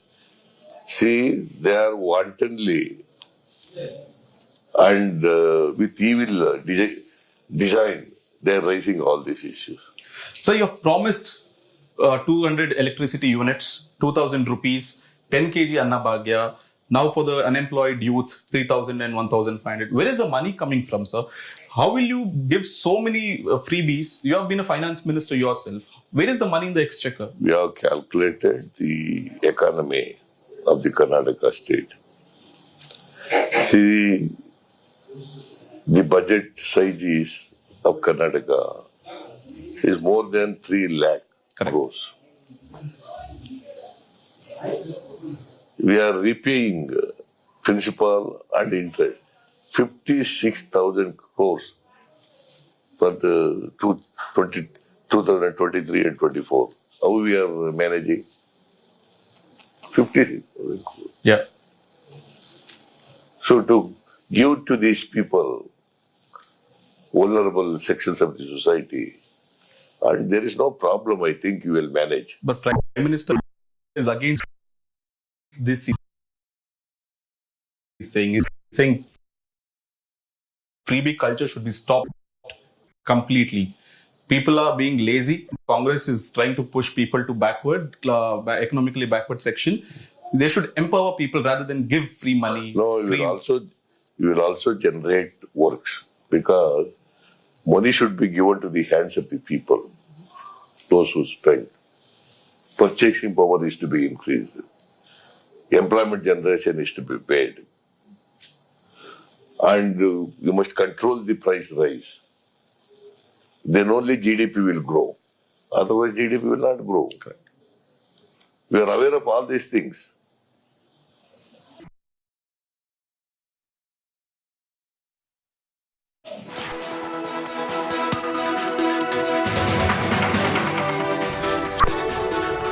Remember, that was one of the most crucial interviews that you've heard that Nagarjun Dwarkanath brought to us. Siddaramaiah has been former Chief Minister, could again become Chief Minister if at all the Congress manages to get back into the government. Nagarjun Dwarkanath will be joining us live soon for the latest on that. He was the one to get us H.D. Kumaraswamy's interview. Also, all newsmakers first on India Today from the southern state of Karnataka. Remember, there have been controversies as well about earlier when Siddaramaiah was in this issue of having slapped one of the supporters, and he's now taken all the issues reacting on all that has happened. We'll try and get more details on that. But he's made it clear amid the infighting with DK Shivakumar that I want to be Chief Minister. He's at least keeping out his options open. And about the BJP, he's ensured that all of these hijab, whether it was hijab or other issues that took place in Karnataka, were all non-issues. People know the real issues, which is about employment and what concerns them typically. And this is not going to be what BJP wants to raise as issues that will matter really in the long run. But remember, it is about the non-stop infighting, at least a cold war between DK Shivakumar and Siddaramaiah that had been long spoken about. But for now, he says, if given a chance, I will want to be the Chief Minister of Karnataka.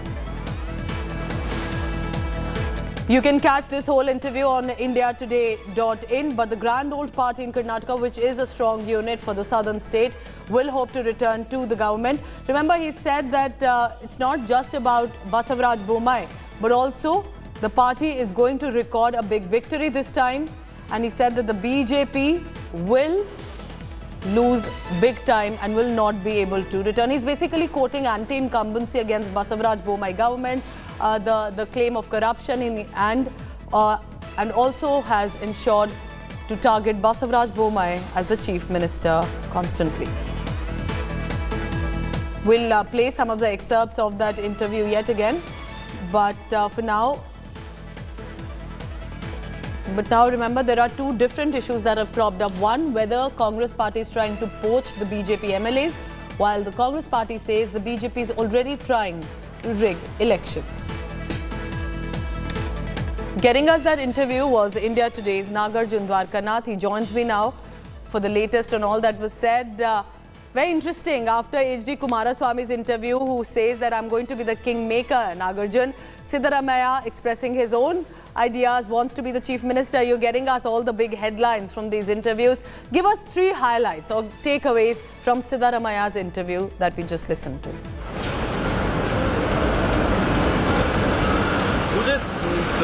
That's the beauty of Karnataka politics, right? Every leader says they want to come back to power with higher majority, greater majority.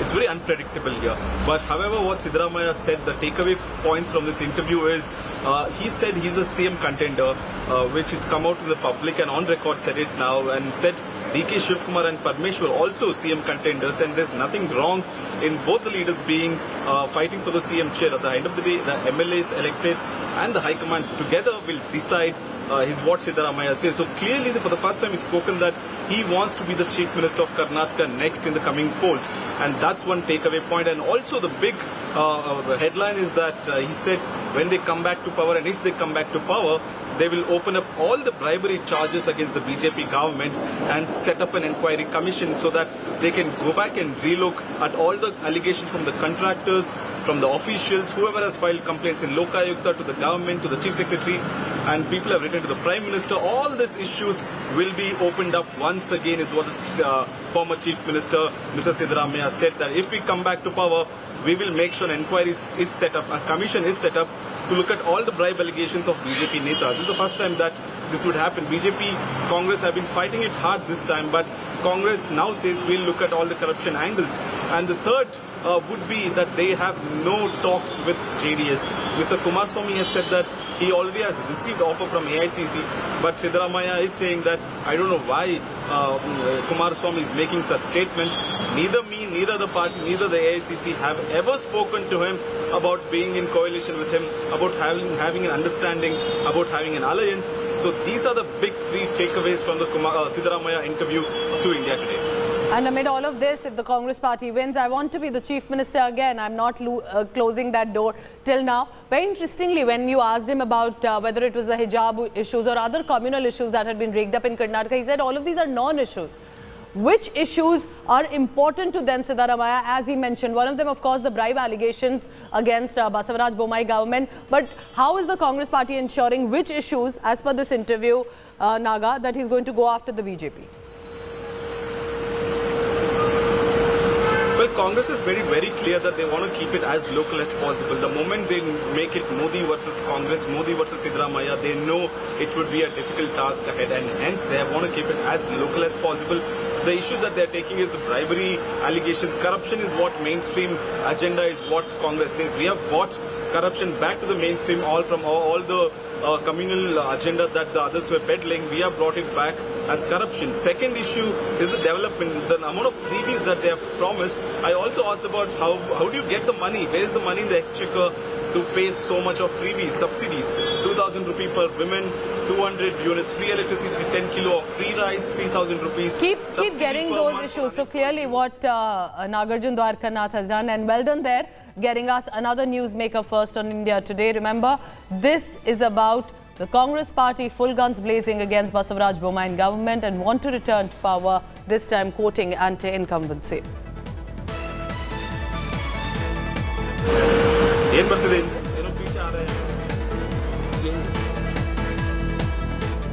So just when the dates have been announced by the Election Commission, Congress and the BJP are charging at each other.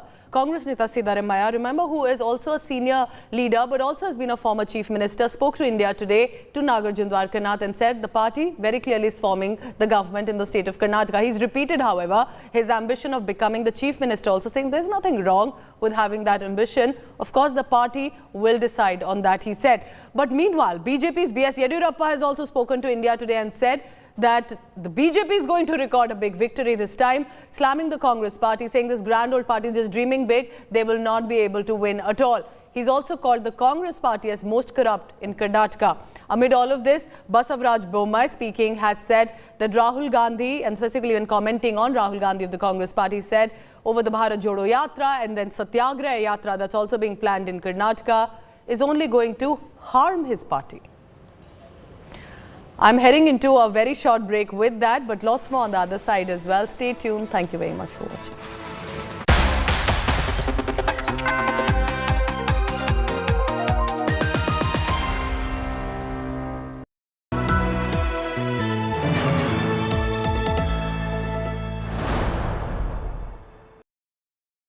जब हम timing की बात करते हैं तो बहुत सारे लोग टाइमिंग, किसी भी एक्शन को टाइमिंग से जोड़ते हैं कि ये फेयर था या नहीं फेयर था। जैसे मान लीजिए बीबीसी ने सरकार के खिलाफ कोई डॉक्यूमेंट्री दिखा दी तो कुछ हफ्तों के बाद उनके ऊपर आईटी की कार्रवाई हो गई।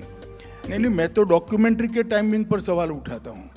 ये पूरी घटना 2002 की है, चुनाव है 2024 में, आप 2023 में देखा, तो आप इसके टाइमिंग की क्यों बात नहीं कर रहे हो भाई? और जहां तक ये इनकम टैक्स के टाइमिंग की बात है, मैंने भी पूछा किसी को, ये 3 साल से इनके साथ कॉरेस्पॉन्डेंस हो रहा है। अब कोई अपने आप को कानून से ऊपर मानेगा तो कोई नहीं है कानून के ऊपर, सबने कानून के हिसाब से चलना पड़ेगा और आगे बढ़ना पड़ेगा।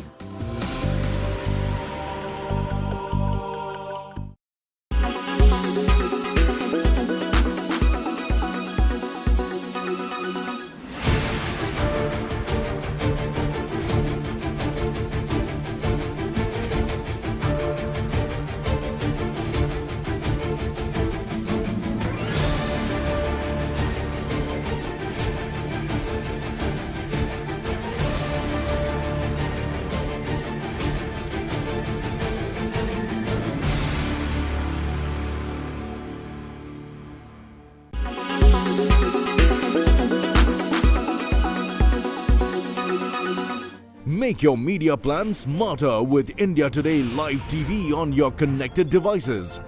Amplify your brand with 100 million smart internet viewers. To advertise, mail us at sales@aajtak.com.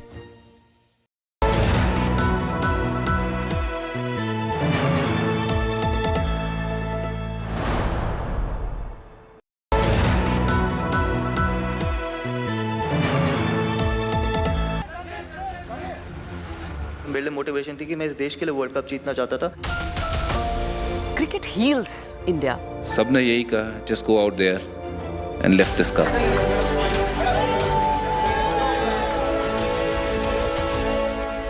Yeah, stars had aligned. I really do feel this is like yesterday.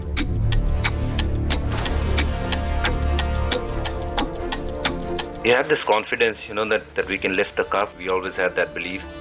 This was the moment when it came together. They were the children of destiny, the men of destiny. Nothing could pin them down.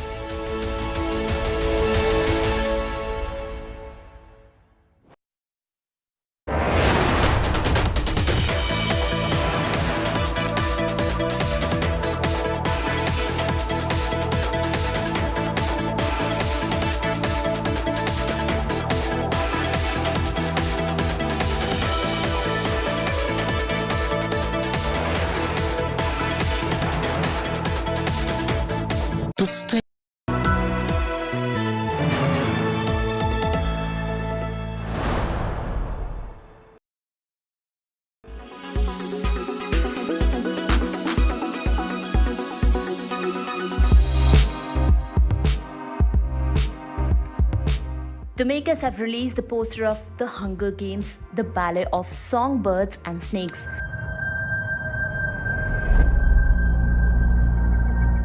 The prequel will explain the dystopian world of districts during the 10th Hunger Games, in which the 18-year-old Coriolanus Snow is the last hope for his falling lineage, as the once proud Snow family has fallen from grace in a post-war capital.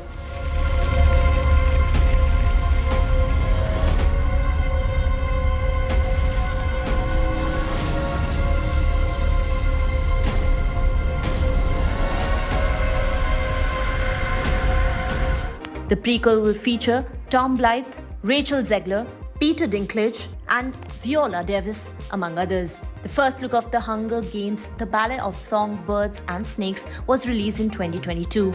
The picture featured Tom Blythe and Rachel Zegler. They play Coriolanus Snow and Lucy Gray Baird in The Hunger Games prequel.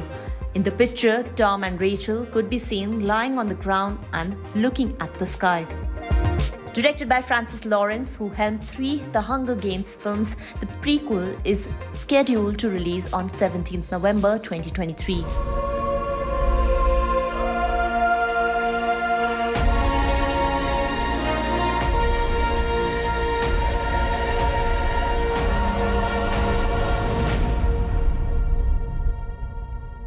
Who are you? I'm the man who can give you the one thing you want. What's that? Time. Marvel star Jonathan Majors has been arrested in New York on the charges of strangulation, assault, and harassment. According to reports, a woman has alleged that she was assaulted by the star. The actor starred in Creed 3 alongside Michael B. Jordan. You think you mad? Try spending half your life in a cell. Watching somebody else live your life. I'm coming for everything. You threatening me? The Harder They Fall, This gonna be Buck's last day amongst the living.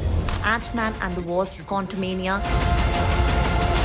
and the critically acclaimed 2019 independent film The Last Black Man in San Francisco. Secretaries. Perched. She pretty? Yeah, I say she is. The arrest of Jonathan Majors has halted the Army's newly launched campaign that was aimed at reviving the service's struggling recruiting numbers. Jonathan Majors was raised in California and was educated in part at Yale, and was also a presenter for this year's Academy Awards ceremony in Los Angeles.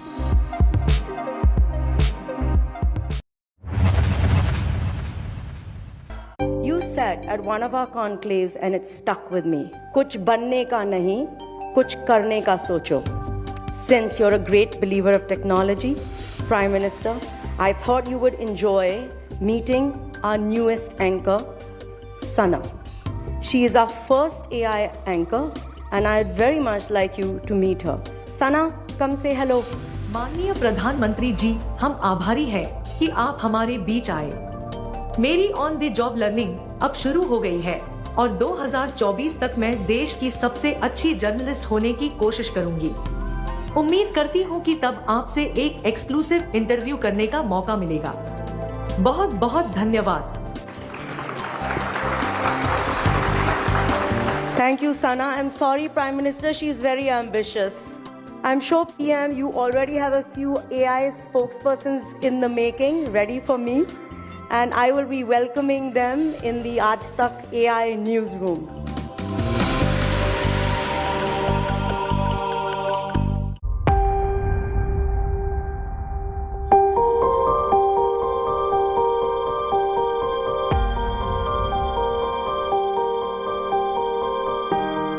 Jaya Bharata Jananiya Tanujate, Jaya He Karnataka Mate. A short phrase coined by renowned poet Kuppalli Venkatappa Puttappa. This literally translates to victory to you, Mother Karnataka, the daughter of Mother India. In this very poem, Kuvempu, as he's very fondly called, uses these words to describe the soul of Karnataka, to describe the essence of Karnataka.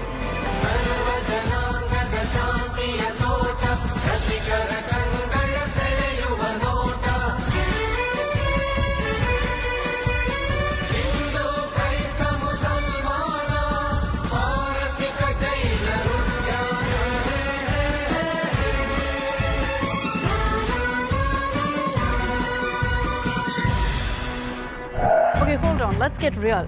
That was the Karnataka of the yesteryears, where we talk about unity, we talk about the beauty of Karnataka. Today, what's it about? There's just one word to describe it, and that's polarization. And no guesses as to why. It's because it's election year. And we're setting the stage now for 2023's biggest poll battle, all set to play out in the state of Karnataka. The ruling BJP is looking to come back to power, and that too by bucking a rather peculiar trend in the state. Wait. Let's not talk about the BJP alone. They're not the only ones with a chance in this fight. The Congress is going all out in this election too. Come on, you first figure out all your internal politics, the fight for power, etc., and then talk about fighting us. I agree that there are some small differences over leadership in the party over the CM face, but that doesn't matter. The Congress is focused on ensuring there's a clear mandate that goes for the grand old party this time in Karnataka. I don't understand. You both are talking constantly about who's going to be winning. But let's be very, very clear. There's no winner without the JDS, is there? We are, after all, the kingmaker. We'll see about that. But in the meanwhile, welcome to State of War, Karnataka.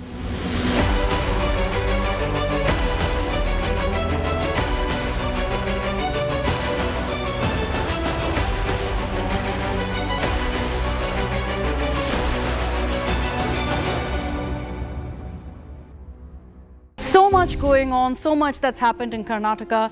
Where do we begin? Well, let's start with the BJP. Let's talk about the Bharatiya Janata Party and their achievements. No, hold up.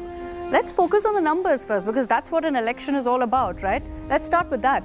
Yeah, and not just numbers. It's also got a lot of history behind it if you look at what's happened in Karnataka politically. And that sets up the significance of this election. Okay, let's start with the numbers then. There are 224 seats up for grabs in the state of Karnataka. And breaking it down, how does it stand currently? Well, it's the BJP that's in power with the maximum number of seats. The BJP has 104 seats. What about the Congress? The Congress is second with 78 seats. And then you have the JDS with 37 seats. We know all of that. We know how you got back to power. But let's leave that aside for a moment. Let's talk about the results before that. In 2013, when the Congress had the very clear mandate, the Congress, with a sweeping majority, won 122 seats. And before that, before 2013, I'm talking about the election in 2008, then it was the BJP that had in fact won the people's mandate with 110 seats. And I'm sure everyone's wondering why I made that comment earlier about the JDS being kingmaker. Look at what happened in 2004. But like so often we've seen in Indian politics, unholy alliances often tend to break apart, and it's happened repeatedly with the JDS. And that brings us to the rather surprising trend in Karnataka politics. No government has ever managed to repeat itself, and I'm talking about this trend being the case since the Indira Congress times in Karnataka. One of the challenges Karnataka has faced that in 40 years, in only 10 years have you had 2 chief ministers who completed their full 5-year term.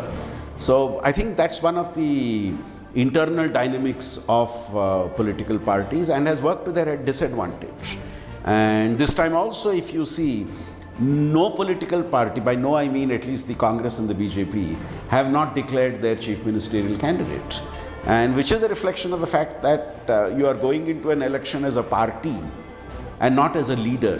And that's why the BJP has its task cut out right now. They have to ensure that they buck that trend, that they can actually come back to power in Karnataka. Since we're talking about history, it's important to also know about how Karnataka has been playing such an important and a vital role in shaping national politics as well. Jayaprakash Narayan's massive JP movement was a landmark one against Indira Gandhi's Congress. And Karnataka actually led the way for that with the Janata Party's win in 1985. And let's talk about that, because one of the biggest stalwarts, you're talking about Karnataka politics, you can't not talk about the political legends. And one of the biggest stalwarts is H.D. Devegowda, who led the Janata Dal to a massive election victory in 1994 and thereby turned over Karnataka politics on its head. And how many of these MLAs, I'm not asking you the number, but how many of these MLAs have suggested to you that one of the solutions to the problem is change of leadership? I know you are very clever. I'm asking a straight question, sir. Remember that Devegowda also became the Prime Minister in 1996. But, I want to rewind a little more on that. Let's talk about what happened in Karnataka since the country's independence. Back then, in the 1950s, the 1960s, Karnataka was referred to as the Mysore state. And at that time, it was a bastion of the Indian National Congress. So the Congress, the Grand Old Party, never really had to work hard earlier to ensure that they'd regain power in Karnataka. It was this stronghold. Since the state's reorganization in 1956, the Congress was largely in power for a major chunk of the time. Okay, let me take it forward from here. You may have had Mysore state officially becoming Karnataka in 1972, but that didn't really change politics in any way in the state. The Indian National Congress continued to enjoy power, continued to enjoy being in the throne in Karnataka. Devaraj Arasa and Gundu Rao had their terms until the juggernaut was halted by the JP movement. Let me step in there. The Congress muscled their way back in the state, but perhaps the turning point in Karnataka came in the year 1994. Why do I say that? Well, the Janata Dal, inspired by H.D. Devegowda, came to power, stormed into power rather, in Karnataka. There were 2 key takeaways from that election. One, the Congress, which was the might force, was reduced to just 34 seats. And the bigger impact was that the Lotus, the BJP, had finally bloomed in Karnataka, with B.S. Yediyurappa spearheading the BJP to become the second largest party. So the Congress from number 1 came to number 3. Because, people are fed up with this Congress, because that Sonia Gandhi cheated that voters. That's why people are ready to support Bharatiya Janata Party candidate. Just like that, Karnataka had an alternative. It became a 3-way battle since then. A man not known for his oratory skills, Devegowda is lovingly called Mani Ne Magai, meaning the son of the earth in his native Karnataka. But even though the entry into politics was smooth, the ride ahead was an uphill task. In 2004 was the next landmark election as far as Karnataka is concerned. Why? Because every political pundit had some gyan or the other to give and predicted one factor about the state. It did come true though. What happens if all 3 parties perform equally well? That kind of a scenario played out in Karnataka. In the 2004 assembly elections, BJP emerged the single largest party. The Congress was second best at 65. And the JDS, back then led by Siddaramaiah, don't get confused, managed to get 58 seats. So with a hung assembly, all eyes were on JDS to see which way they'd go. And this is why I say JDS has a history of being the kingmaker. Please come. Dharam Singh. All these things have been discussed in detail. Now we have agreed upon to form the government, a coalition government in Karnataka. So JDS chose Congress. The Janata Dal joined hands with the Congress, with Dharam Singh taking charge as the chief minister.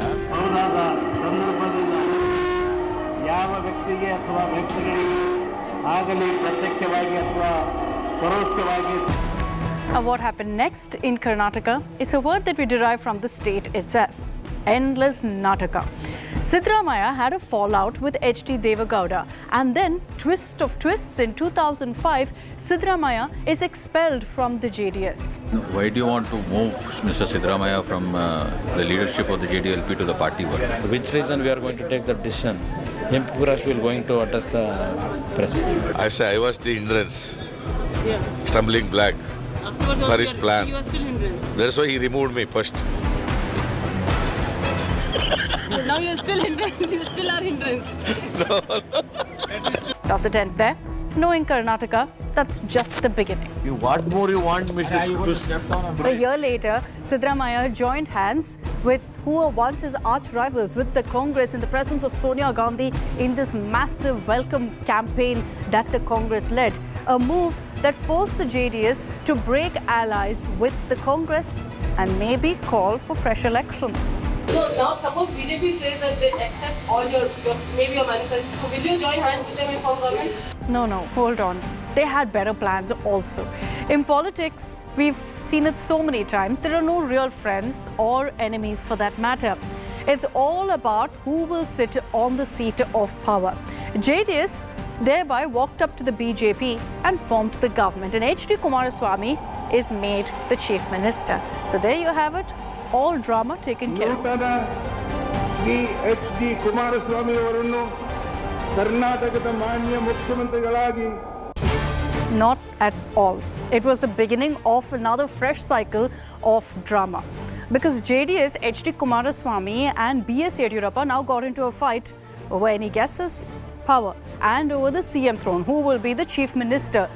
Now, JDS decided to take the extreme step of pulling the plug on the alliance. This was, by the way, in 2007. So do you think that this will be a stable government and it will go on, it will complete all the 18 months? I don't want to reply for all these questions because whatever reply we will going to give, people will take it in bad way. How our friendly partners will going to behave in future days. On their behaviors only we can predict it will complete full term or it will not complete. And now you know why we keep saying Nataka in Karnataka. Drama written all over the state. Agreed. There's endless Nataka in Karnataka and all. But I think we've conveniently forgotten what happened in the last election as well. Are you confident of becoming the next chief minister of Karnataka or not? Same thing will repeat in Karnataka. No hung assembly. No hung assembly at all. That brings us to the current scenario. Here's what happened a few years ago in 2018. All India Congress Party has taken a decision to support JDS. You had the JDS and Congress turning allies with just one mission in hand, to ensure that the BJP cannot come to power in Karnataka despite being the single largest party as per the people's mandate.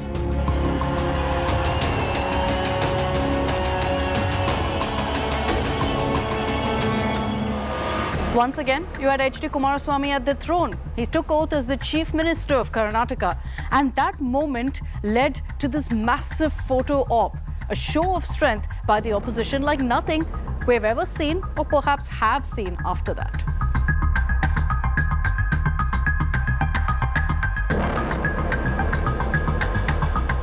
But if you thought again, end of drama, think again. Because Kumaraswamy pulled off what he did in the 2000s, this time with the Congress. The BJP-JDS alliance may have been referred to as unholy, but so was the JDS-Congress alliance as well. Do you hate Mr. Siddaramaiah? What is the necessary for me to hate? Siddaramaiah is not running any campaign against me. His party is Congress, my party is JDS. I have to criticize him. You have no problem with Siddaramaiah? No, I have no problem at all. The power-sharing formula, after a lot of ripples, a lot of tremors, a lot of differences, broke up. It lasted for just about 14 months. What led to the downfall? I'm going to bring in Nagarjun from Bengaluru for more on that.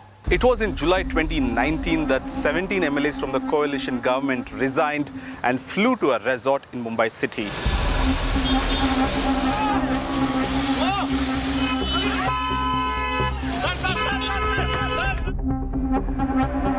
ये तो उनका तरीका है, पैसा है, power है, तो उसका वो प्रयोग करते हैं. The then chief minister was in USA for an official trip, had to rush back to Bengaluru. Sir, the BJP is saying that you have been reduced to minority. Why I have to resign? What is the necessary for me to resign now? The central government and BJP's attitude, how they wanted to demolish the democracy system in this country. While these rebel MLAs were in touch with BJP's top brass and Yediyurappa. Even today, they want Congress, they let them go and approach the Supreme Court. They have written a letter to the governor. What is all things going on in the assembly? That is why we are moving vote of confidence. You're confident of getting the numbers, sir? No, all our people will come back here. They don't want to lose their membership. That all the MLAs who had will change their mind. They'll be with us. We have a confidence. We will try to accommodate them. The speaker, however, suspended these rebel MLAs, and the MLAs then moved the Supreme Court and contested the by-elections, of which 15 of them won the by-elections and joined the BJP, and today are incumbent sitting ministers.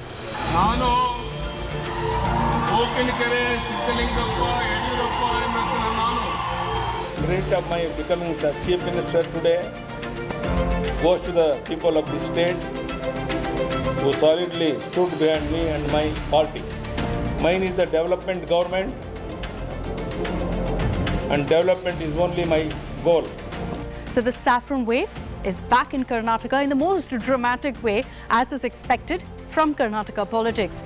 B.S. Yediyurappa, the BJP strongman, the BJP veteran, was back as the chief minister of the state.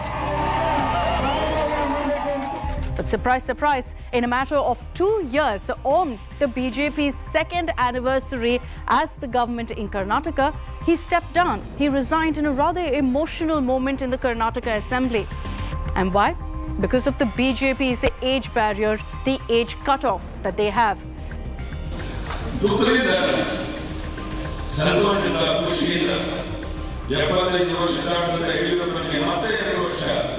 ಮುಖ್ಯಮಂತ್ರಿಯಾಗಿ ಮುಂದುವರಿಕೆ ಮಾಡಿಕೊಟ್ಟಂತ ಪ್ರಧಾನಿ ನರೇಂದ್ರ ಮೋದಿ ಅವರಿಗೆ, ಅಮಿತ್ ಶಾ ಅವರಿಗೆ, ನಡ್ಡಾ ಅವರಿಗೆ ಶಬ್ದಗಳಲ್ಲಿ ಅಭಿನಂದನೆ ಸಲ್ಲಿಸುತ್ತೇವೆ. Now this is one of the most debated points, not just then, but even to date, about whether the BJP Karnataka was wrong in removing B.S. Yediyurappa. But hold on, if you thought he was completely snubbed, that wasn't the case. Yediyurappa was given the opportunity to choose who his successor would be. We have unanimously elected Basuraj Bommai as legislative party leader. We are all very happy. And he handpicked Basuraj Bommai to lead the BJP into this election, to lead the BJP into the 2023 election.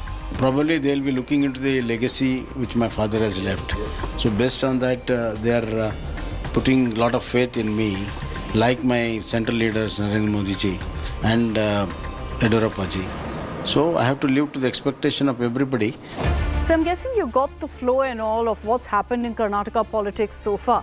But there's one very interesting aspect that we haven't told you about Karnataka yet.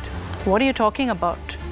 The people who were rightly upset about Yediyurappa quitting and influenced the decision on Bommai's promotion to the CM post. But what's there to talk about? I think we all know that it was quite simply the Modi-Shah combination taking the decision. Come on, we all know there's a larger picture to also look at.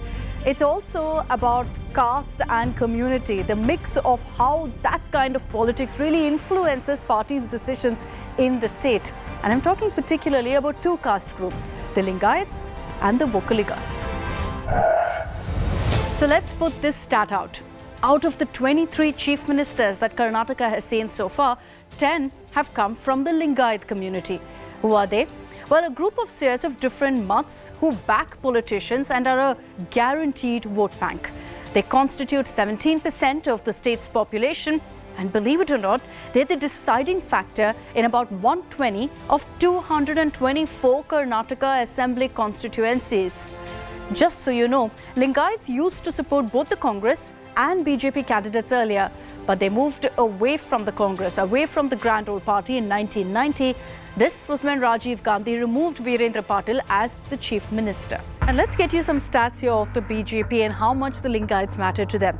Of the party's 105 legislators, 37 are Lingayat. That's roughly about 39% of its lawmakers. So that's why it didn't really come as a surprise that when B.S. Yediyurappa stepped down as the chief minister, he then handpicked Basavaraj Bommai, who's also from the Lingayat community, to ensure that the Lingayats aren't miffed about Yediyurappa being removed as the chief minister of Karnataka. And if anything, the BJP will essentially recall the 2013 assembly election results to ensure that they take lessons from the past as well. Because in 2013, when Yediyurappa, rather miffed with the BJP, ditched them and started his own party, most of the Lingayat vote, interestingly, didn't stay with the BJP. They left the BJP and went with Yediyurappa instead. And that seriously dented the BJP's chances in that election. This time around, it will be interesting because while Yediyurappa continues to be a powerful face of the BJP, he is not a chief ministerial candidate. He is not even contesting the elections. So how impactful will his campaign be? On the other hand, while the Congress has been trying to build its base among the Lingayats, their challenge is they don't have a frontline leader in that community who they can project as a face of the party. So these are the challenges with regard to the Lingayat vote, and that's why there is so much of discussion. You know, the Lingayats at one point did vote for the Congress in large numbers. And despite all of the shortcomings, the Congress is still trying very hard to woo them back. Rahul Gandhi, for example, when he embarked on the Bharat Jodo Yatra, he met the seer of the Chitradurga Math, a very influential Lingayat seer, and sought his blessings. But that photo op, while extremely crucial in the political battleground of Karnataka, will it actually pay any dividends for the Congress? We'll see very soon. So we've covered the Lingayats for you. Let's focus now on the Vokkaligas, the second dominant caste group in Karnataka. There are 59 assembly seats largely concentrated in the old Mysore region, an area where the Vokkaligas are dominant. For long, they've backed the Congress and JDS. Now the BJP wants to alter this equation. And that's why the BJP is making a huge presence in the old Mysore region, which is actually the chink in their armor. They have not done well in the old Mysore region in the past, except in the 2019 Lok Sabha elections. On the other hand, the fact that the KPCC president is from that community, and of course the JDS banks on that community, you still have this three-way competition, therefore, for the Vokkaliga vote. Natural Congress president has been become after SF Krishna, the same community as the victim. That is what I have just disclosed before the community. I want those entire community to stand behind me. I want the voters of all the community, they will definitely they will have an opportunity. But, you know, I'd also like to highlight here that it isn't as if the BJP doesn't have leaders from the Vokkaliga community. I'll list a few. Former Deputy Chief Minister Ashwath Narayan, Minister R. Ashok, the party General Secretary C.T. Ravi, who you see on the headlines very often, all of them are Vokkaligas.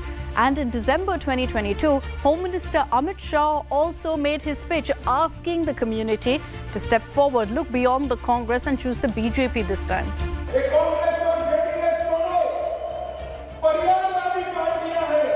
सड़क भी है, जातिवादी है, communal है और इसके साथ साथ क्रिमिनल का आश्रयदाता भी।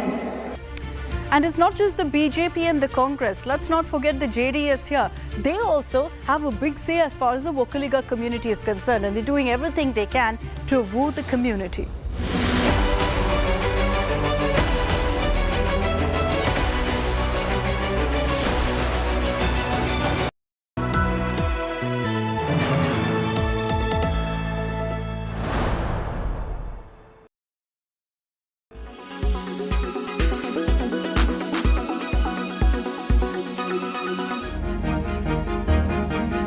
Age is just a number. This line fits perfectly for Dharamchand from Haryana. He is 86 but is still running, jumping and winning medals. His secret? मैं बच्चों को सबको यही प्रेरणा देता हूँ कि आप मेरी तरह ग्राउंड के साथ जुड़े और सब वैभव से मुक्त होकर आप अपनी सेहत को, अपने शरीर को ठीक रखें। सन 68 से लेकर आज तक मैं कंटिन्यूड रेगुलर पोजीशन लेता आ रहा हूँ। The 4th National Masters Athletics Championship, which recently took place in Kurukshetra, saw more than 2,400 participants from 22 states. 72-year-old Mahavir Singh is one of them. मैं यही संदेश देना चाहता हूँ, भाई नशे से दूर रहें और खेलों से जुड़ें। आप खेलना जरूरी है, कोई जरूरी नहीं कोई मेडल जीते। मेरे को 40 साल खेलते हुए हो गए हैं और 20 साल से मैं इसमें मास्टर एथलेटिक्स एसोसिएशन में खेलता हूँ। Several women also participated in different events. हमारे टाइम में लड़कियों को खेलने का मौका नहीं मिलता था, तो एक अच्छा प्लेटफॉर्म मुझे लगता है कि ये हमें मिला है कि इस उम्र में आके भी हम मेहनत करके अपनी अचीवमेंट दे सकते हैं। और एक ये ऐसा प्लेटफॉर्म है कि इस पे अगर आप आएंगे तो शायद मुझे जो लगता है, अपने जीवन से जो लगता है कि हम किसी गलत ट्रैक पर नहीं जाएंगे। The message these athletes are sending is, it is never too late to chase your passion. Bureau Report, India Today.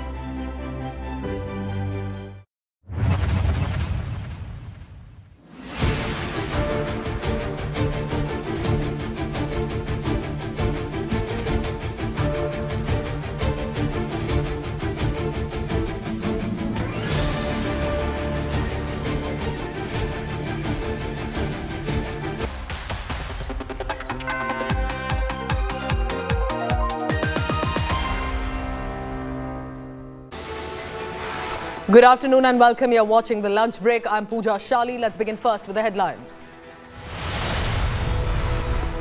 A mega India Today exclusive. BJP's #1 challenger Siddaramaiah reveals ambition, says he wants to become the chief ministerial face. Myself, D.K. Shivkumar. Of course, Parmeshwar, I don't know whether Parmeshwar is an aspirant or not. He said that he is also one of the aspirants. Correct. And M.B. Patil is also an aspirant. Nothing wrong. Correct. After Germany takes note of Rahul Gandhi's disqualification, they say Congress has welcomed the foreign support, says democracy being compromised in India by persecuting Rahul Gandhi. BJP quick to hit back.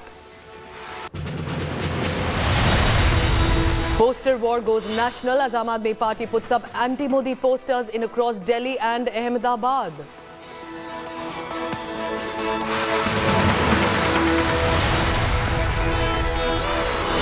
Days on, where is Amritpal Singh? Suspense building with regard to speculation rife about his surrender. A video released by him, security tightened across Amritsar as inputs coming in.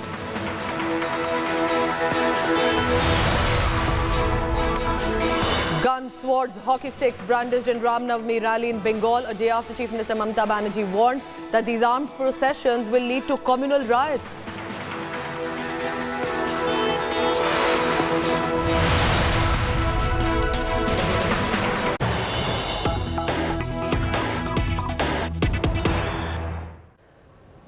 Disturbing incident has taken place in Indore on Ram Navami, a temple, a massive temple in fact, the Sri Mahadev Baleshwar temple in Indore. The roof of it has collapsed. Several devotees are feared trapped there. This is the big breaking news coming in right now. People are trying to bring out the devotees. Police has to take care, remember, of the family members of the devotees as well.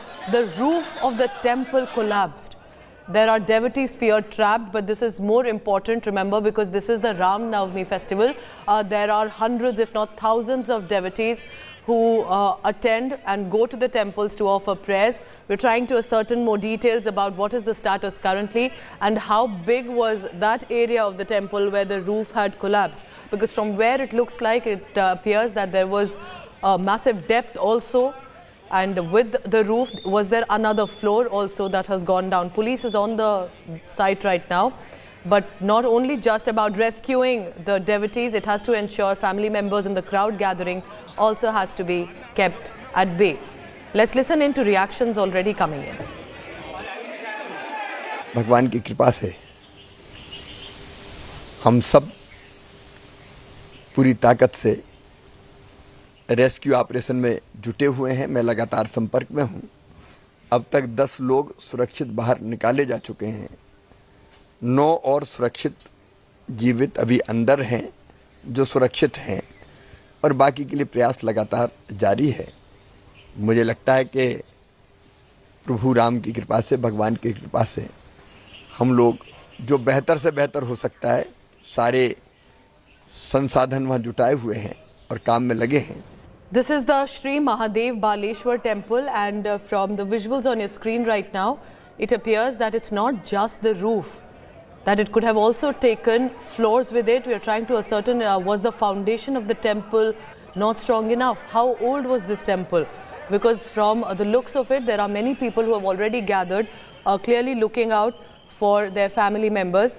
Hemendra Sharma joins me now from Madhya Pradesh. Hemendra, this looks absolutely horrific. What are you picking up on the details about the temple, and what is the present status with regard to rescue operation? Well, rescue operations are still going on out at the spot. The Chief Minister has just confirmed that 10 people have already been rescued and 9 people are still feared trapped inside this step well that was closed for public around 10 years back. In fact, this step well is inside the temple premises.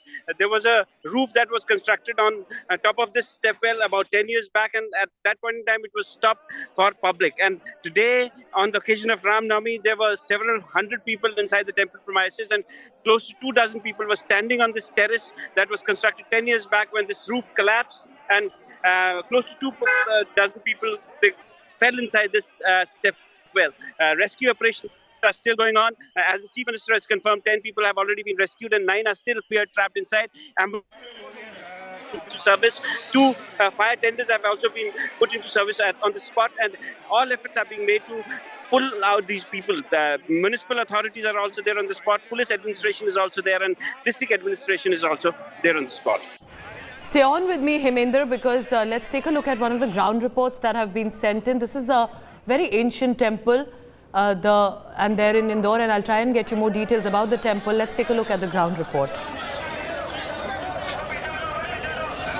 और आप ये देख सकते हो, अभी एक जो दीवार जो बनी हुई थी कुएं बावड़ी के जो आगे जो दीवार बनी हुई थी उसको तोड़ेंगे, उसको तोड़ने का प्रयास करेंगे जिससे कि रेस्क्यू का रास्ता आसान हो जाए। ये दीवार को तोड़ी जाएगी क्योंकि जो बहुत जगह जो है ना वो बहुत छोटी है, वहाँ लोगों को निकलने में बड़ी दिक्कत हो रही है, इसलिए थोड़ी सी एक समस्या आ रही है।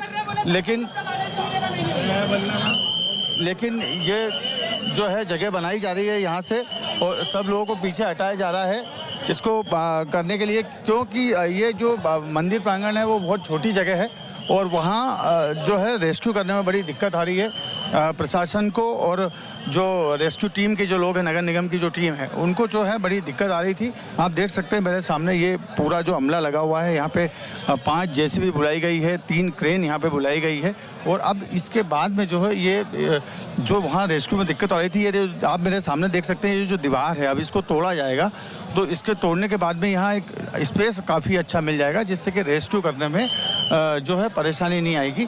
और भी हम आपको आगे दिखाते हैं, देखिए इसको चारों तरफ से जो है, चारों तरफ से इस जगह को जो है प्रशासन ने पूरा उसको सील कर दिया है, लोगों को आने जाने नहीं दिया जा रहा है। और जो है अभी मैं आपको बताऊं, पुलिस अधिकारी हमारे साथ है रेस्क्यू टीम के। सर ये बताइए कितने लोग अभी अंदर हो रहे हैं और कितनों को निकाल लिया? देखिए यहाँ पर SDRF, नगर निगम, पुलिस तीनों मिलकर काम कर रहे हैं। काफ़ी लोगों को, करीब 7 लोगों को बाहर निकाल लिया गया है और अभी भी पूरा रेस्क्यू ऑपरेशन चल रहा है। अभी कितने लोग अंदर सर और दबे हैं? अभी ये संख्या बताना संभव नहीं है, पूरी कार्रवाई के बाद बताया दिया। किस तरह से निकाला जा रहा है लोग और अभी और क्या दिक्कतें आ रही है? नहीं, भीड़ कंट्रोल करना है और अंदर पूरी व्यवस्था रही है, सब सकुशल निकाल रहे हैं उनको। लोग और अंदर हो सकते हैं सर? अभी इसके संभावना नहीं बताई जा सकती, पूरी संख्या नहीं बताई जा सकती। जैसा कि आपने सुना कि जो यहाँ रेस्क्यू टीम के जो अधिकारी थे उन्होंने बताया कि अभी जो है 7 लोगों को जिंदा निकाल लिया गया है और बाकी लोगों को हम लोग निकाल रहे हैं और जो लोग जो है जनता जो है भीड़ काफियों के उसको हटा रहे हैं और बहुत जल्दी से जल्दी जो है सब लोगों को निकालने का प्रयास कर रहे हैं। धर्मेंद्र कुमार शर्मा, इंदौर। संख्या के बारे में तो कहना मुश्किल है, लेकिन ये जरूर है कि 7 लोग निकाला चुका है। बाकी की व्यवस्था है, कुछ वहाँ के जो कुआं है उसकी जो चढ़ाव सीढ़ी है उस पर बैठे हुए हैं, इतना जानकारी में आया है। लेकिन अभी हमारी प्राथमिकता है जो अंदर है उनको तुरंत निकाला जाए और उनको रेस्क्यू करके हॉस्पिटल में उनको मेडिकल मदद दी जाए। I want to bring in my colleague Heminder Sharma on that. These are horrific visuals. Heminder, if I'm correct, isn't it the same ancient temple in Indore which is, of course, dedicated to Lord Shiva, but many believe that the 12 representations of Jyotirling can also be seen there. This is quite popular in that area, in Balagaon. Is it that same temple? What are you picking up? Because it's sad to see, of course, how family members are devastated and they want some information.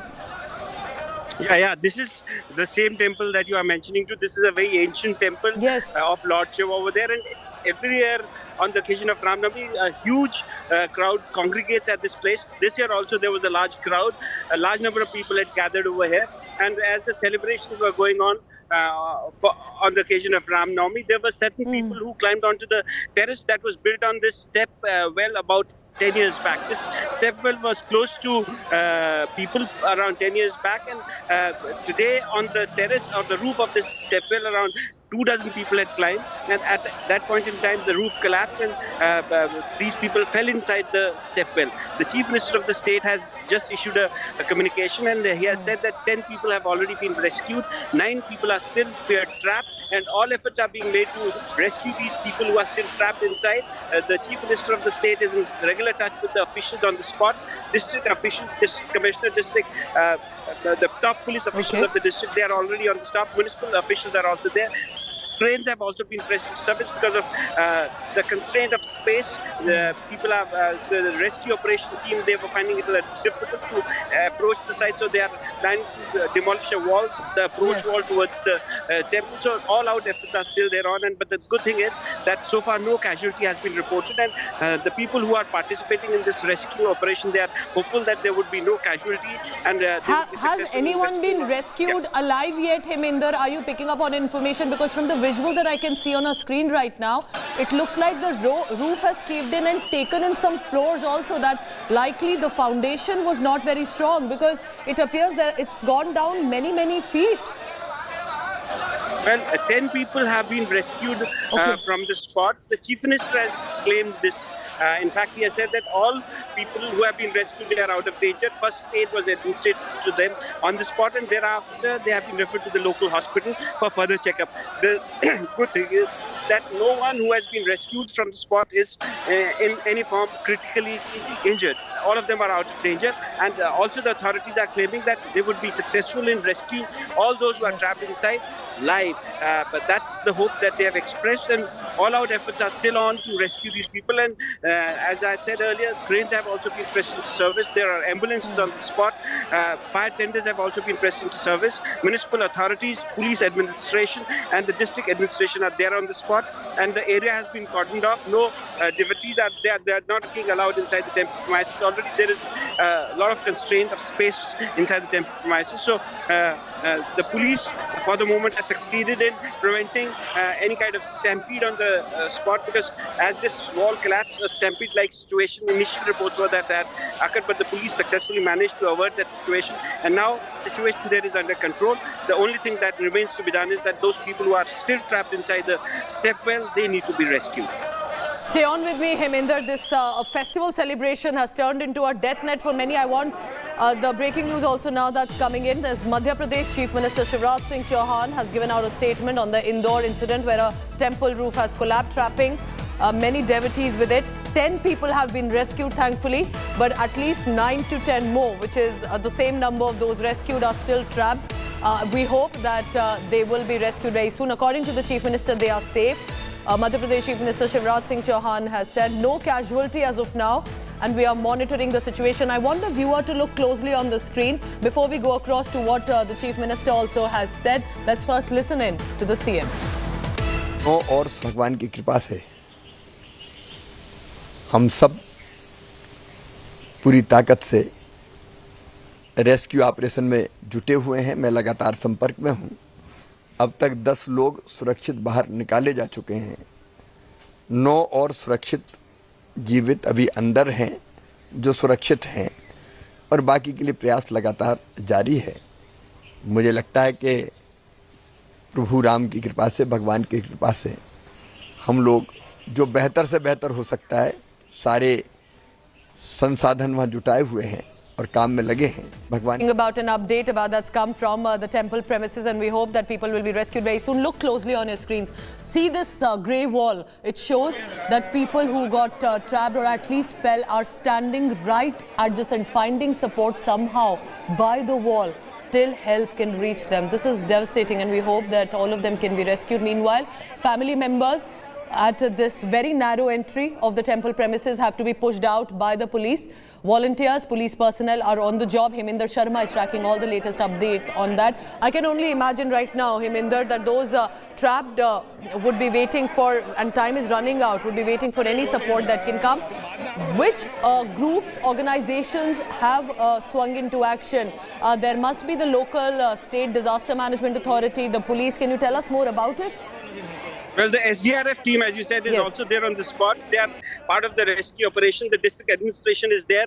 The municipal authorities are the municipal corporation authorities are there. The police department officials are there. So there is a coordination happening at all levels. The municipal authorities, the district administration authorities, the police authorities, and the SDRF team. Rescue operations are going on. 10 people have been successfully rescued. Around 9 to 10 people are still trapped inside. This incident happened when the roof or the terrace of the step well that was constructed about 10 years back, that collapsed. And so authorities are quite optimistic that they would be able to rescue people successfully, the ones who are still trapped inside, because the debris that has fallen on them is not really very heavy. That's what the administrations are claiming over there, officials are claiming over there. They have pressed into service a couple of cranes so that they could break the wall, because there is some the space constraint that SDRF authorities are finding to get inside this step well. So that is being looked into. But overall, authorities are hopeful and optimistic that they would be able to rescue all those who are still trapped inside live. 10 people have already been rescued, and the ones who have been rescued, they have been administered first aid, and after first aid, they have been sent to local hospitals for further medical checkup. But the news coming out from hospitals and local authorities is that none of them is in any kind of critical situation. So all of those who have Heminder, please keep tracking all the latest on that. We can see people standing on that steps to wait for some support coming their way. We'll continue to track the latest coming, and we hope everyone rescued. But another reminder here, should the maintenance and management of such temples, ancient ones, must also be guarded very well. The big political story this time comes from the Congress camp that has decided to welcome, appreciate foreign intervention if required in India's internal affairs. That statement came because Germany waded in and reacted to Rahul Gandhi's disqualification, an issue that absolutely does not concern Germany. But Germany's foreign ministry said it has taken note of the verdict of Rahul Gandhi's suspension from the parliament after his conviction over the defamation case. But not just that, Germany even has preached that they expect the standards of judicial independence and fundamental democratic principles to be applied in Rahul Gandhi's case. Congress leader Digvijay Singh decided to put out a statement thanking Germany for taking note of Rahul Gandhi's disqualification, adding that democracy of India is being compromised in the country through this persecution of Rahul Gandhi. This, remember, is followed after USA had also given out a statement that they are watching over and will be in touch with the government. The BJP has lashed out on the Congress once again about, as they say, this is seeking foreign intervention. They've called it a desperate attempt to garner foreign support and that they've been sidelined by the Indian voters. Here's all that has happened specifically on social media. Wir haben das erstinstanzliche Urteil gegen den indischen Oppositionspolitiker Rahul Gandhi zur Kenntnis genommen, ebenso wie die Suspendierung seines Parlamentsmandats. Nach unserer Kenntnis stehen Herrn Gandhi gegen das Urteil Rechtsmittel offen. Dann wird sich zeigen, ob dieses Urteil Bestand hat und ob die Voraussetzung für die Suspendierung des Mandats überhaupt gegeben ist. Wir erwarten, dass die Standards in Bezug auf die Unabhängigkeit der Justiz und demokratische Grundprinzipien auch für das Verfahren gegen Rahul Gandhi gelten. Remember, Rahul Gandhi's disqualification was based on some of the allegedly defamatory statements that he had made, for which the court convicted him and he had to vacate the bungalow, all of that. But it all started primarily when he made the statement in the United Kingdom over democracy dying in India, and of course targeting the Modi government at the centre, saying since the Prime Minister Narendra Modi has taken over and has returned, things have not been looking good in the country. And he reiterated these statements not just with regard to what he had said earlier at Cambridge, but also then at the British Parliament, then again when he was speaking to the Journalist Association.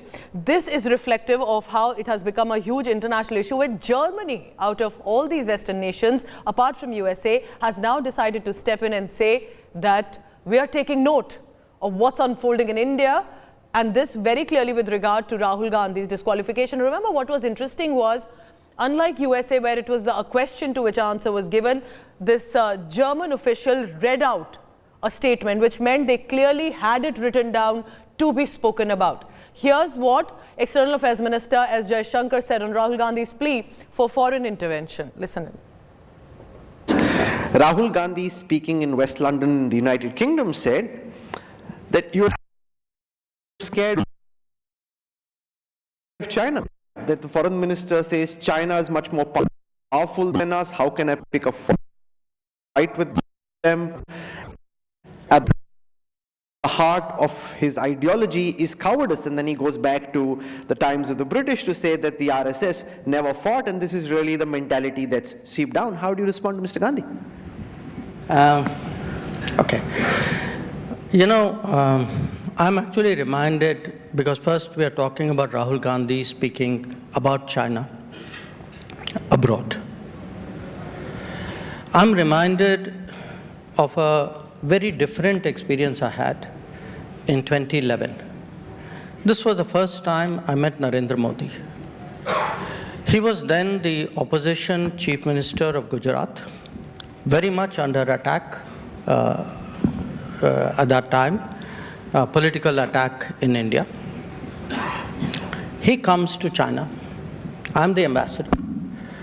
And he asked me for a briefing on our problems with China. And we're having a problem. You know, we had the staple visa issue, we had the Northern Command issue, there were a whole set of issues.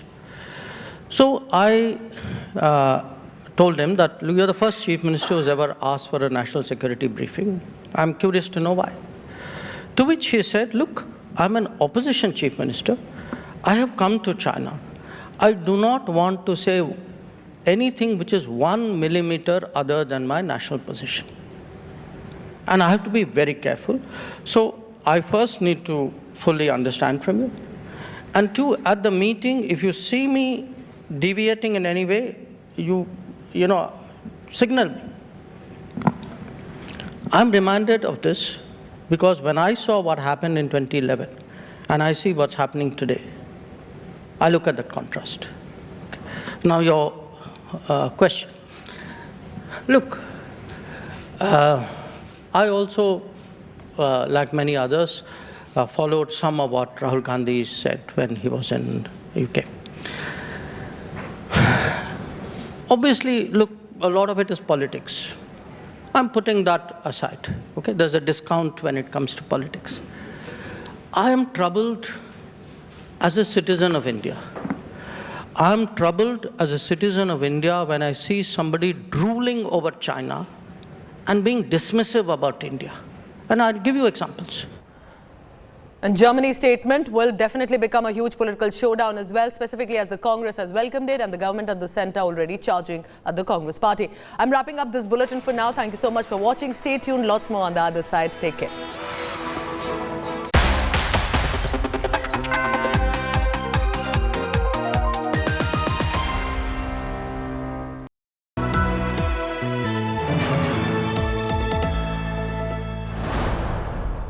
Rahul Gandhi कोई भी security के बगैर गए, उन्होंने खुद कहा है कि देखिए मैंने लाल चौक में झंडा फहरा दिया। उनको ये मालूम नहीं है आपके समय में नहीं फहरा सकते थे, आज फहरा सकते हो, ये मोदी जी के कारण हुआ है।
As the Ram Mandir rises in Ayodhya, Uttar Pradesh, a similar temple is rising in Karnataka too.